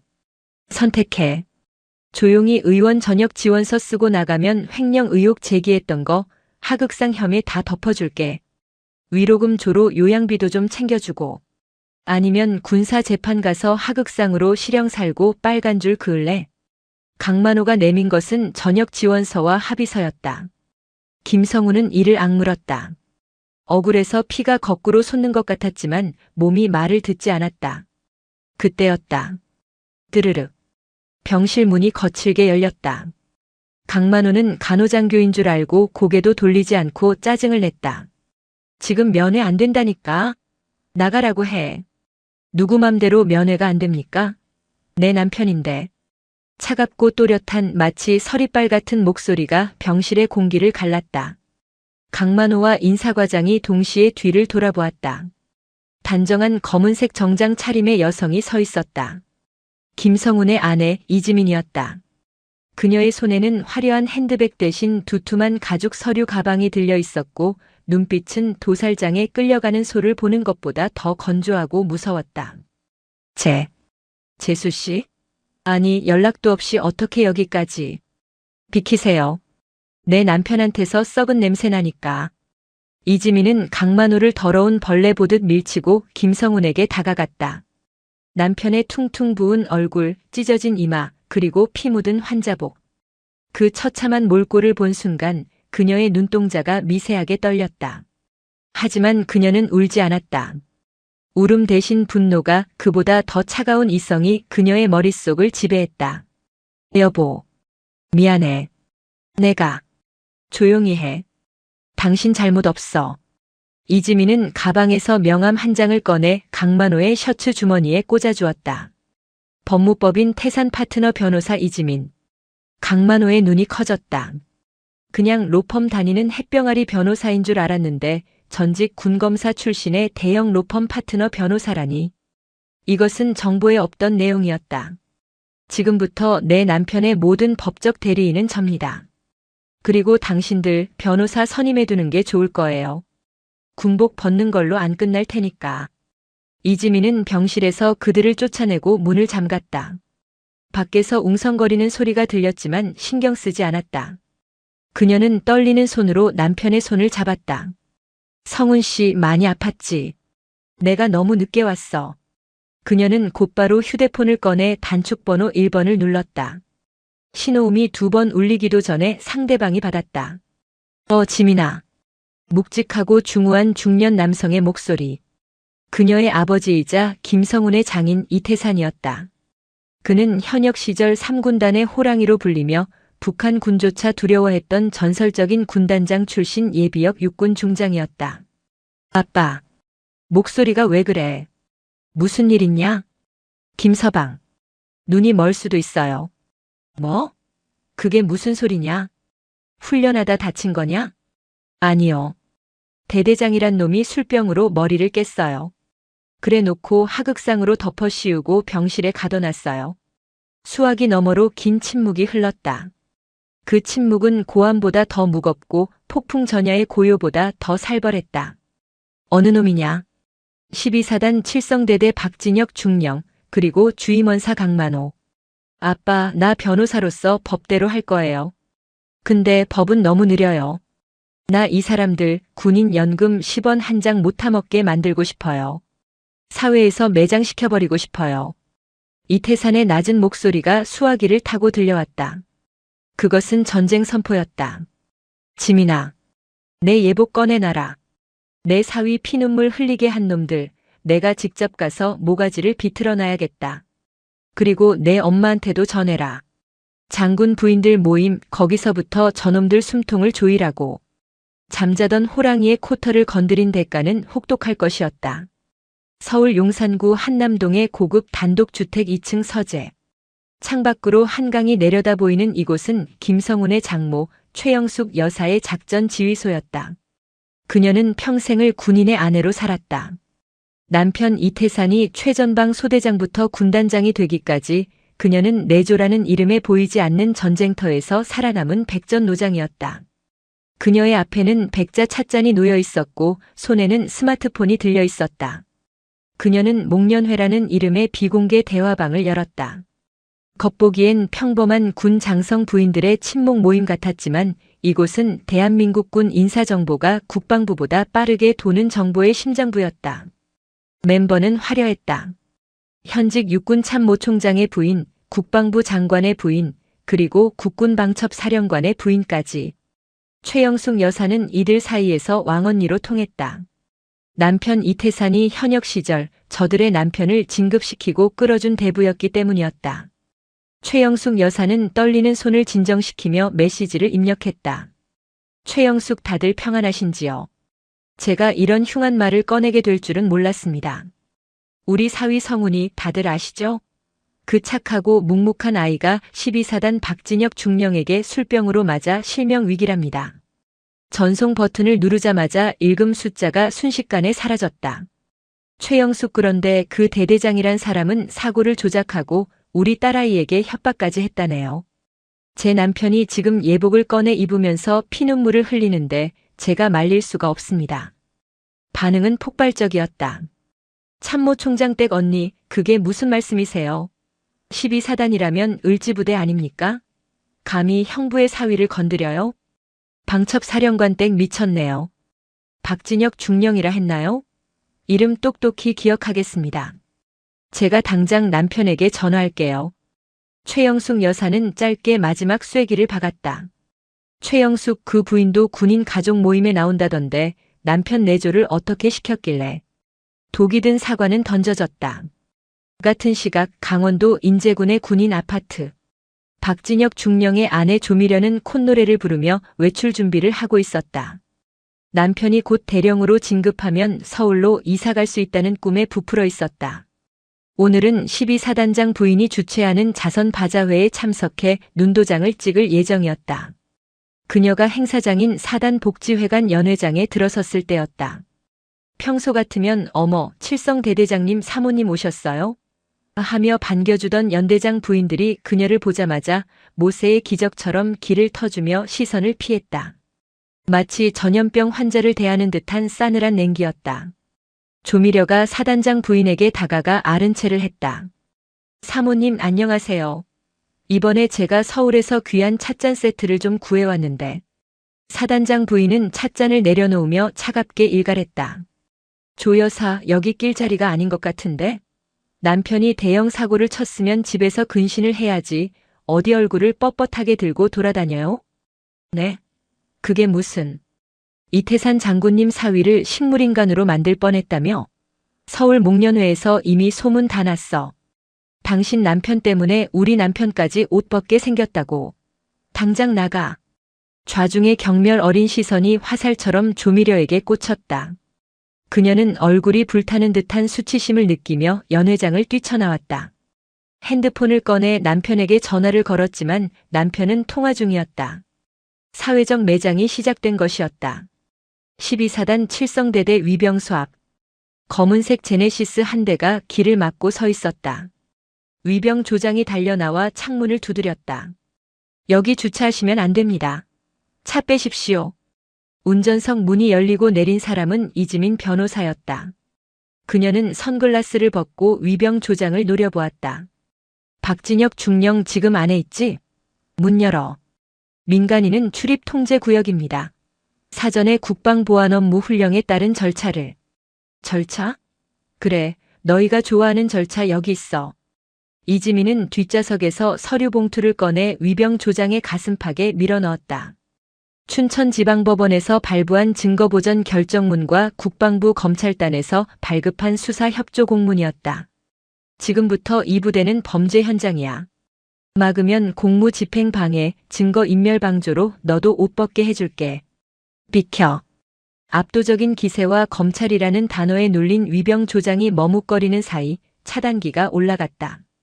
이지민은 엑셀을 밟아 대대장실이 있는 본청 건물 현관까지 차를 몰고 들어갔다. 대대장실. 박진혁 중령은 아내의 전화를 받고 넋이 나가 있었다. 장군 사모님들 사이에서 당신 매장당했다는 비명 섞인 통화 내용이 귓가를 맴돌았다. 그때 벌컥 문이 열리고 이지민이 들어왔다. 이번에는 혼자가 아니었다. 그녀가 고용한 민간 디지털 포렌식 전문가와 법원 집행관이 대동했다. 누구야? 여기가 안방인 줄 알아? 박진혁이 소리쳤지만 목소리에는 힘이 없었다. 이지민은 대꾸도 없이 책상 위로 붉은 딱지가 붙은 서류 뭉치를 집어 던졌다. 박진혁. 당신과 주임원사 강만호 명의의 모든 시중은행 계좌, 강남에 숨겨둔 오피스텔, 그리고 앞으로 받을 군인 연금과 퇴직금까지 전액 가압류 신청 끝났어. 오늘 아침 법원에서 인용 결정 났고. 뭐 가압류? 내가 뭔데 내 돈을. 당신 돈? 아니지. 횡령한 국고와 내 남편 때려서 챙기려던 합의금이지. 이제 당신은 10원 한 장 못 써. 변호사 선임? 꿈도 꾸지 마. 대형 로펌들은 이미 내가 손 써놔서 당신 사건 안 맡을 거고 돈도 묶였으니 국선 변호사나 알아봐야 할 거야. 박진혁의 손이 덜덜 떨렸다. 돈. 그에게는 진급만큼이나 아니 그보다 더 중요한 것이 돈이었다. 부대 운영비를 빼돌려 모은 비자금, 아내 명의로 숨겨둔 땅 모든 것이 드러났다. 그리고 하나 더. 이지민이 싸늘하게 웃으며 덧붙였다. 당신이 삭제했다던 식당 CCTV. 그거 복구 안 될 줄 알았지? 이분들이 대한민국 최고 전문가들이야. 당신이 위스키 병 들고 내 남편 머리 내려치는 장면 아주 선명하게 복구됐어. 특수상해, 초병상해, 무고 횡령. 징역 10년은 기본으로 깔고 가자. 에이. 이 여자가 진짜. 박진혁은 다리에 힘이 풀려 주저앉았다. 법과 논리 그리고 자본으로 조여오는 압박감은 물리적인 폭력보다 더 큰 공포였다. 하지만 진짜 공포는 아직 도착하지 않았다. 창밖에서 들려오는 헬기 소리가 그 시작을 알렸다. 강원도 인제군 기린면 육군 제3군단 사령부. 군단장실의 문이 열리고 백발의 노신사가 들어섰다. 짙은 감색 양복 차림이었지만 왼쪽 가슴에는 대한민국 정부가 수여한 훈장 약장이 달려 있었다. 이태산 예비역 중장이었다. 소파에 앉아있던 현직 3군단장 강철민 중장이 벌떡 일어나 거수경례를 붙였다. 충성. 군단장입니다. 선배님 연락도 없이 어인 행차십니까? 강철민 중장은 소위 시절 이태산의 전속 부관을 지냈다. 그에게 이태산은 아버지이자 군인의 표상 같은 존재였다. 이태산은 경례를 받지 않고 창가로 걸어갔다. 철민아. 예, 선배님. 자네 예하 12사단 그 중에서도 칠성대대. 관리 잘하고 있나? 이태산의 목소리는 낮고 건조했다. 강철민의 등줄기에 식은땀이 흘렀다. 직감적으로 무언가 크게 잘못되었다는 것을 느꼈다. 칠성대대 박진혁 중령 말씀이십니까? 별다른 보고는 없었습니다만. 보고가 없었겠지. 내 사위 머리통을 술병으로 깨놓고 하극상이라며 입을 막았으니까. 예? 그게 무슨. 강철민의 눈이 휘둥그레졌다. 이태산이 천천히 뒤를 돌아보았다. 그 눈빛은 늙은 호랑이가 사냥감을 노려볼 때의 형형한 살기를 띠고 있었다. 내 사위 김성은 중사. 묵묵히 일만 하던 놈이다. 그런 놈을 횡령 공범으로 몰다가 안 되니까 폭행하고 병실에 가두고 협박해? 요즘 군대가 조폭인가? 내가 군복 벗은 지 오래돼서 감이 떨어졌나 보군. 선배님. 면목 없습니다. 당장 확인하겠습니다. 헌병대 투입하겠습니다. 강철민이 버선발로 비서실장을 불렀다. 하지만 이태산이 손을 들어 제지했다. 전화질로 끝낼 일 아니다. 헬기 띄워라. 예? 내가 직접 가야겠다. 내 눈으로 그 썩어 빠진 놈의 낯짝을 봐야겠어. 자네도 같이 가지. 가서 자네 부하들이 얼마나 썩었는지 똑똑히 봐라. 잠시 후 3군단 사령부 헬기장에서 블랙호크가 굉음을 내며 이륙했다. 헬기에는 별 3개가 그려진 붉은색 성판이 붙어 있었다. 12사단 칠성대대 연병장. 이지민 변호사에게 영혼까지 털리고 있던 박진혁 중령은 헬기 소리에 창가로 기어갔다. 사단장 헬기라고 생각했다. 사단장에게 매달려 빌면 어떻게든 해결될 거라 믿었다. 지푸라기라도 잡고 싶은 심정이었다. 하지만 헬기가 착륙하고 먼지가 가라앉자 박진혁의 희망은 산산조각이 났다. 헬기 옆면에는 사단장의 별 2개가 아닌 군단장의 별 3개가 선명했다. 그리고 그 헬기에서 내리는 인물은 군단장 강철민뿐만이 아니었다. 강철민 중장이 깎듯이 에스코트하는 백발의 노인. 칠흑 같은 롱코트를 휘날리며 걸어오는 그 모습은 저승사자보다 더 두려웠다. 헉. 박진혁은 숨을 쉴 수가 없었다. 과거 육군지 등에서나 보았던 전설, 비무장지대의 살무사 이태산 장군이었다. 이태산은 연병장을 가로질러 본청 건물로 성큼성큼 걸어왔다.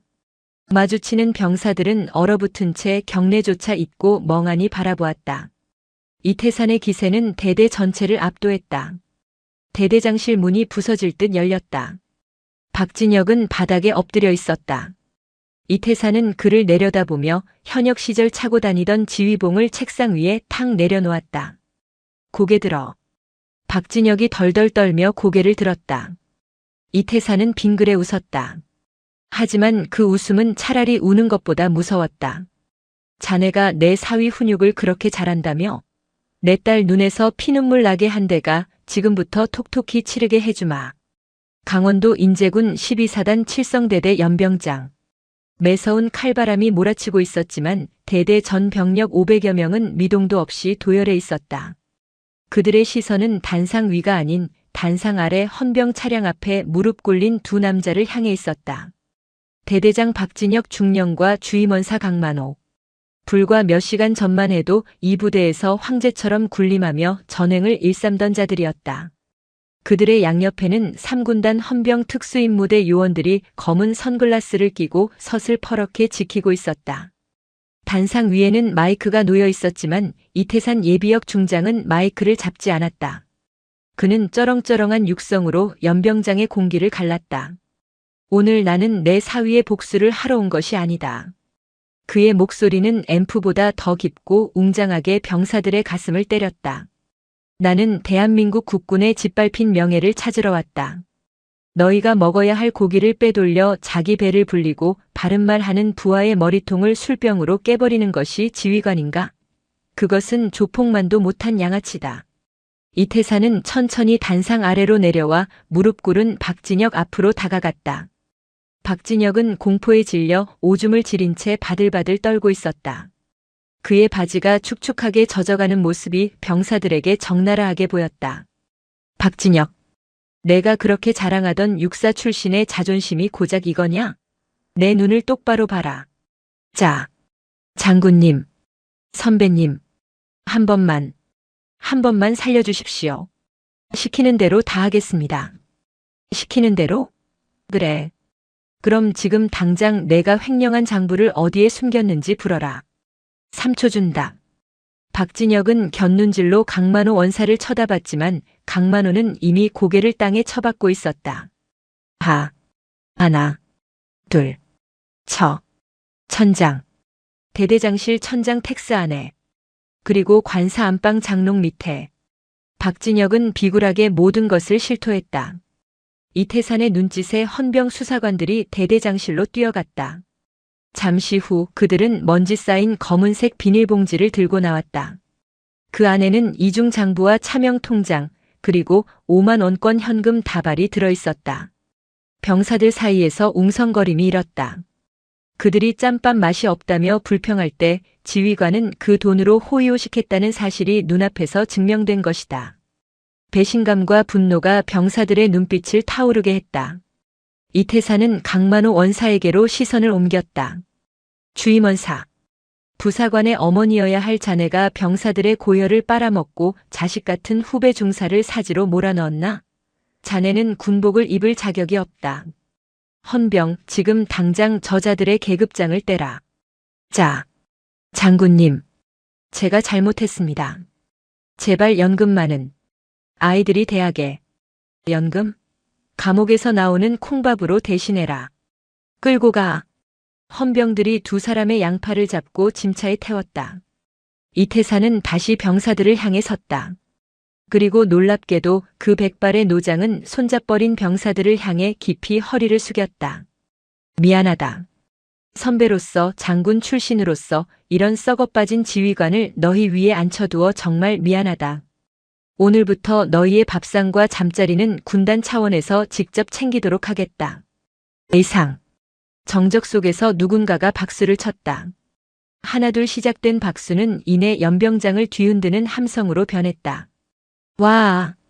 그것은 단순한 환호가 아니었다.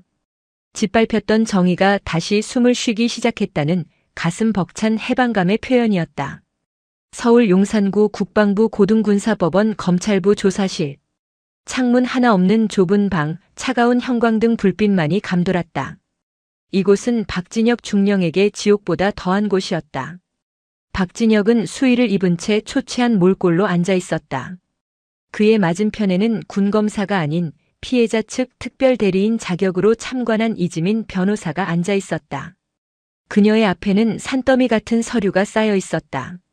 박진혁 씨. 아, 이제 직위 해제되었으니 박진혁 씨라고 불러도 되죠? 이지민이 차갑게 웃으며 서류 한 장을 넘겼다. 변호사는 선임하셨나요? 아, 연락이 안 닿죠? 당신 아내분이 수임료 들고 잠적하려다가 출국 금지당해서 지금 공항에서 난리 났거든요. 당신 버리고 혼자 살겠다고 하던데요. 뭐라고? 미려가 도망을 가? 당신 인생이 끝난 걸 직감한 거죠. 당신이 숨겨둔 차명 계좌, 부동산 전부 가압류 걸렸습니다. 지금 당신이 가진 건 입고 있는 그 수의 한 벌뿐이에요. 박진혁은 책상을 내리치며 일어났다. 거짓말 마. 내가 군 생활 20년을 어떻게 했는데. 사단장님이 나를 버릴 리가 없어. 사단장님? 아, 그분 지금 보직 해임 심사받고 계십니다. 당신 관리 못한 죄로 옷 벗게 생겼는데 당신을 도와줄까요? 오히려 당신을 엄벌에 처해달라고 탄원서를 내셨던데.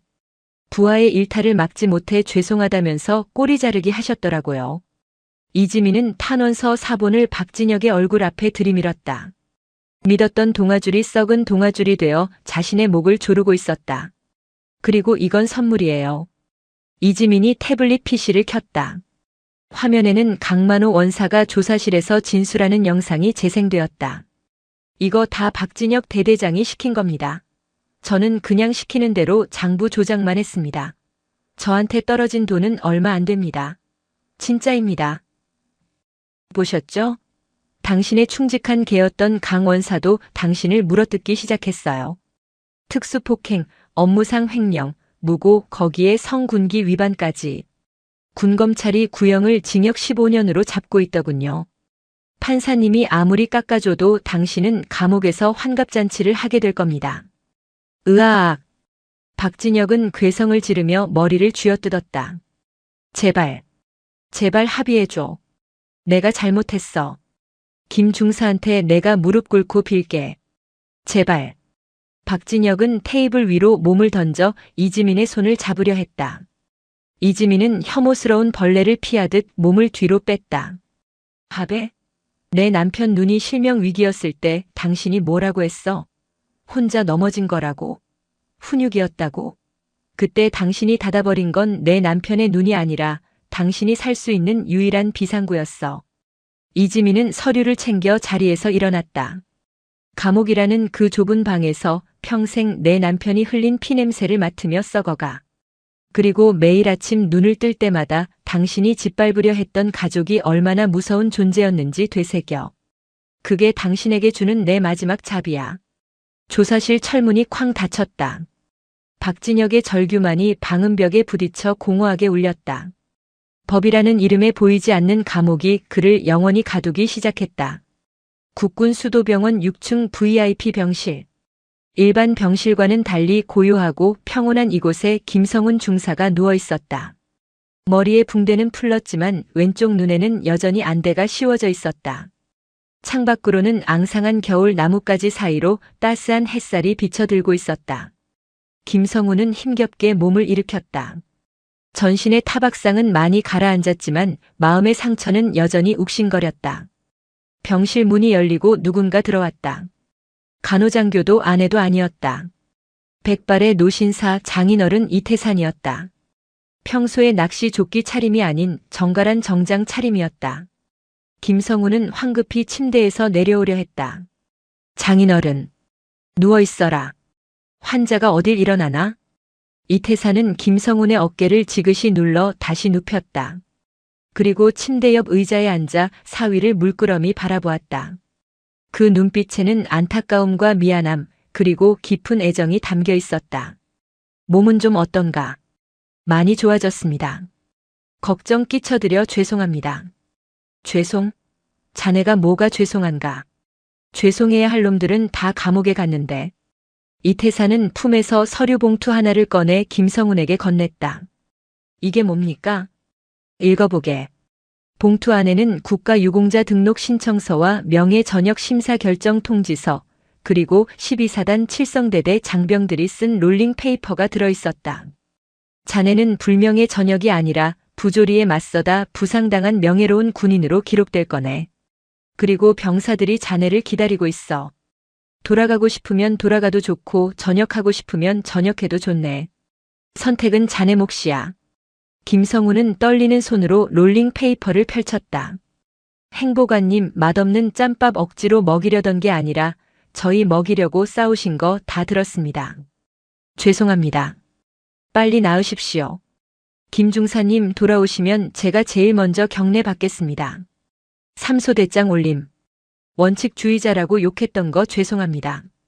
행보관님이 진짜 군인이셨습니다. 빗둘배뚤한 글씨들 사이로 병사들의 진심이 전해져 왔다. 김성훈의 눈가에 뜨거운 물기가 맺혔다.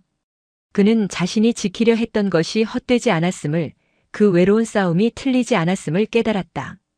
장인어른, 제가 미련한 놈이라 아내 힘들게만 하고.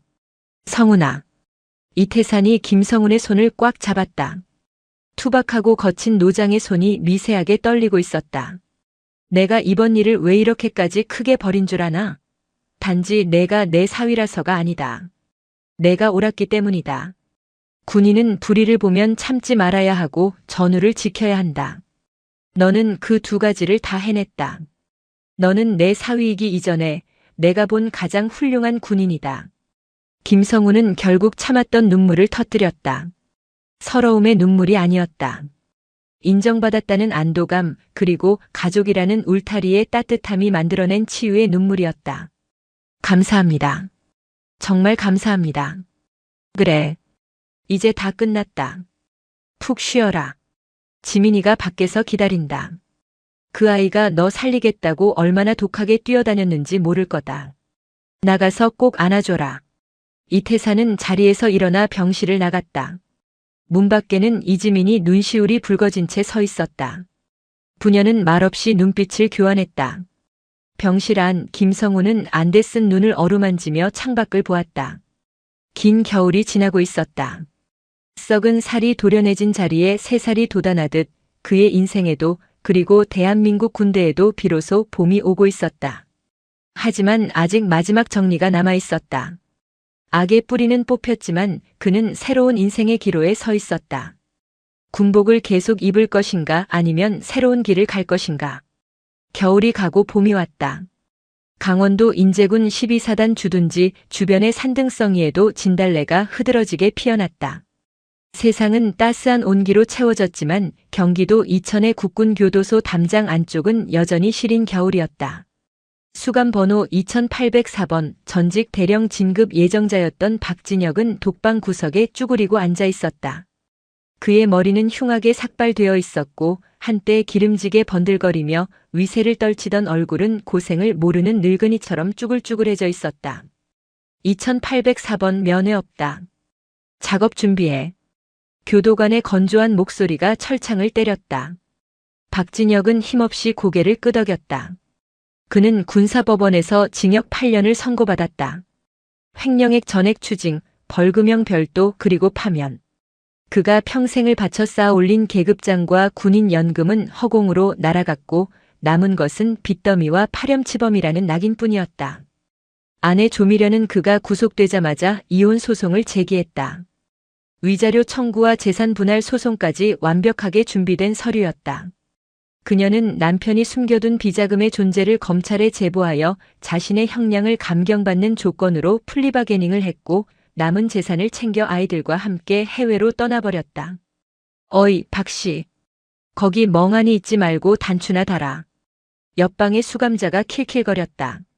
한때 대대장으로서 500명의 부하들을 호령하던 그는 이제 하루 종일 군복의 단추를 다는 노역을 하며 하루 일당 몇백 원을 버는 신세가 되었다. 자신이 만든 군복을 입을 명예로운 후배 군인들을 생각하면 피가 거꾸로 솟았지만 그에게는 혀를 깨물 용기조차 없었다. 그는 철저히 부서졌다.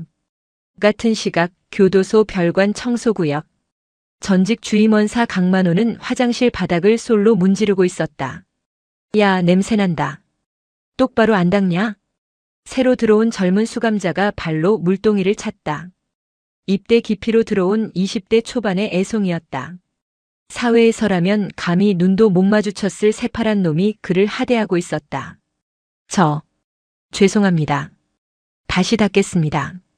강만호는 비굴하게 허리를 숙였다. 그는 징역 4년을 선고받았다. 군인 연금 박탈은 물론이고 횡령금 변제를 위해 살던 아파트까지 경매로 넘어갔다. 가족들은 뿔뿔이 흩어졌고 아들은 범죄자, 아버지는 필요 없다며 면회조차 오지 않았다. 권력에 기생했던 악인의 말로는 이토록 비참하고 초라했다. 1년 후 서울 여의도. 고층 빌딩 숲 사이로 검은색 벤츠 세단 한 대가 미끄러지듯 들어와 주태산 방산 사옥 앞에 멈췄다. 제복을 입은 보안 요원이 깍듯이 문을 열었다. 팀장님 출근하셨습니까? 차에서 내린 사람은 김성훈이었다. 그는 더 이상 흙먼지 묻은 전투복을 입고 있지 않았다. 몸에 딱 맞는 짙은 네이비색 슈트, 세련된 넥타이, 그리고 왼쪽 눈을 가린 검은색 안대 대신 특수 제작된 변색곡을 안경을 쓰고 있었다. 시력은 완전히 회복되지 않았지만 일상생활에는 지장이 없었다. 박 대리 수고가 많아요. 오늘 이사회 보안 점검 준비는 잘 됐죠? 예, 폭발물 탐지 및 도청 장비 점검까지 완벽하게 마쳤습니다. 김성우는 태산 방산의 보안 전략 팀장으로 스카우트되었다. 장인어른의 회사여서가 아니었다. 그의 강직한 성품과 빈틈없는 일 처리는 업계의 소문이 자자했다.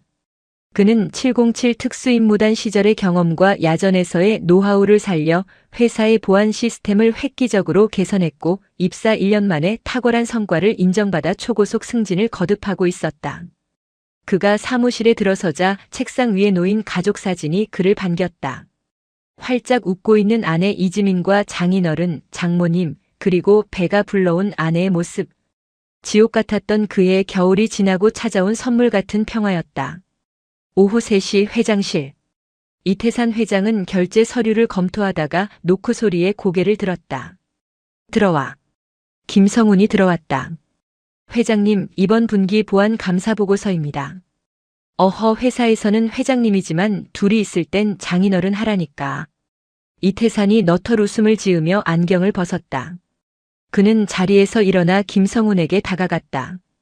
김서방, 자네 눈은 좀 어떤가? 요즘 야근이 잦다던데 무리하는 거 아닌가? 괜찮습니다. 이 정도 업무 강도는 현역 시절 훈련에 비하면 휴식이나 다름없습니다. 허허, 듬직해. 역시 내 사위야. 그래, 이번 주말 스케줄 비워뒀지? 네, 가평으로 낚시 예약해두었습니다. 좋아. 이번엔 내가 자네한테 월척 낚는 법을 제대로 전수해주지. 지난번엔 자네가 다 잡아서 내 체면이 말이 아니었어.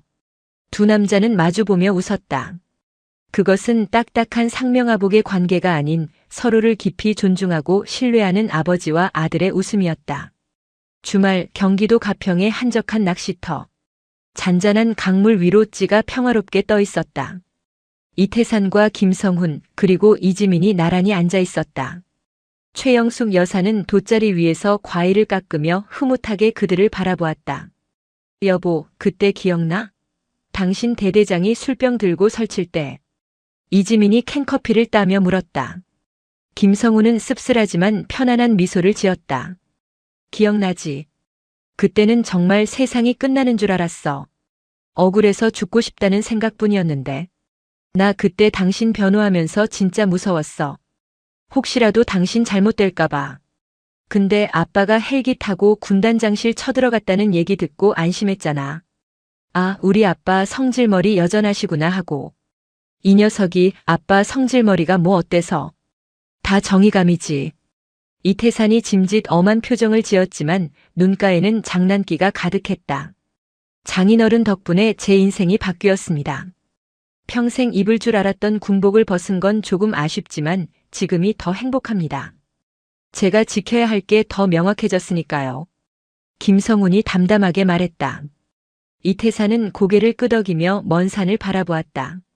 성훈아, 군복을 입었든 벗었든 너는 영원한 군인이다. 군인의 본질은 어깨에 달린 계급장이 아니라 가슴속에 품은 책임감이야. 너는 내 가족과 내 부하들을 지키기 위해 목숨을 걸고 싸웠다. 그게 진짜 군인 정신이지. 나는 내가 내 사위라는 게, 그리고 내 후배 군인이라는 게 정말 자랑스럽다. 그때 김성훈의 낚싯대가 묵직하게 휘어졌다. 초리대가 물속으로 처박힐 듯 곤두박질 쳤다. 입질 왔습니다. 당겨. 너무 세게 말고 부드럽게. 줄 끊어지지 않게 조심하고. 김성훈이 침착하게 릴을 감았다. 팽팽한 줄다리기 끝에 물살을 가르고 은빛 대어가 솟구쳐 올랐다. 햇살을 받아 반짝이는 물고기의 생명력이 낚싯대를 타고 손끝으로 전해졌다. 와, 잡았다. 월척이다. 가족들의 환호성이 강변에 울려 퍼졌다. 김성훈은 낚아올린 물고기를 들어 올리며 환하게 웃었다. 그 웃음에는 더 이상 그늘이 없었다. 그림자는 사라지고 온전한 빛만이 가득했다. 지난 겨울의 악몽은 거름이 되어 그들의 삶을 더욱 단단하고 풍요롭게 만들었다. 김성훈은 아내의 손을 잡았다. 따뜻했다. 그 온기가 그리고 정의를 위해 함께 싸워준 가족들이 영원히 그를 지켜줄 것이다. 강물은 유유히 흘러가고 있었고 그들의 봄날은 이제 막 시작되고 있었다.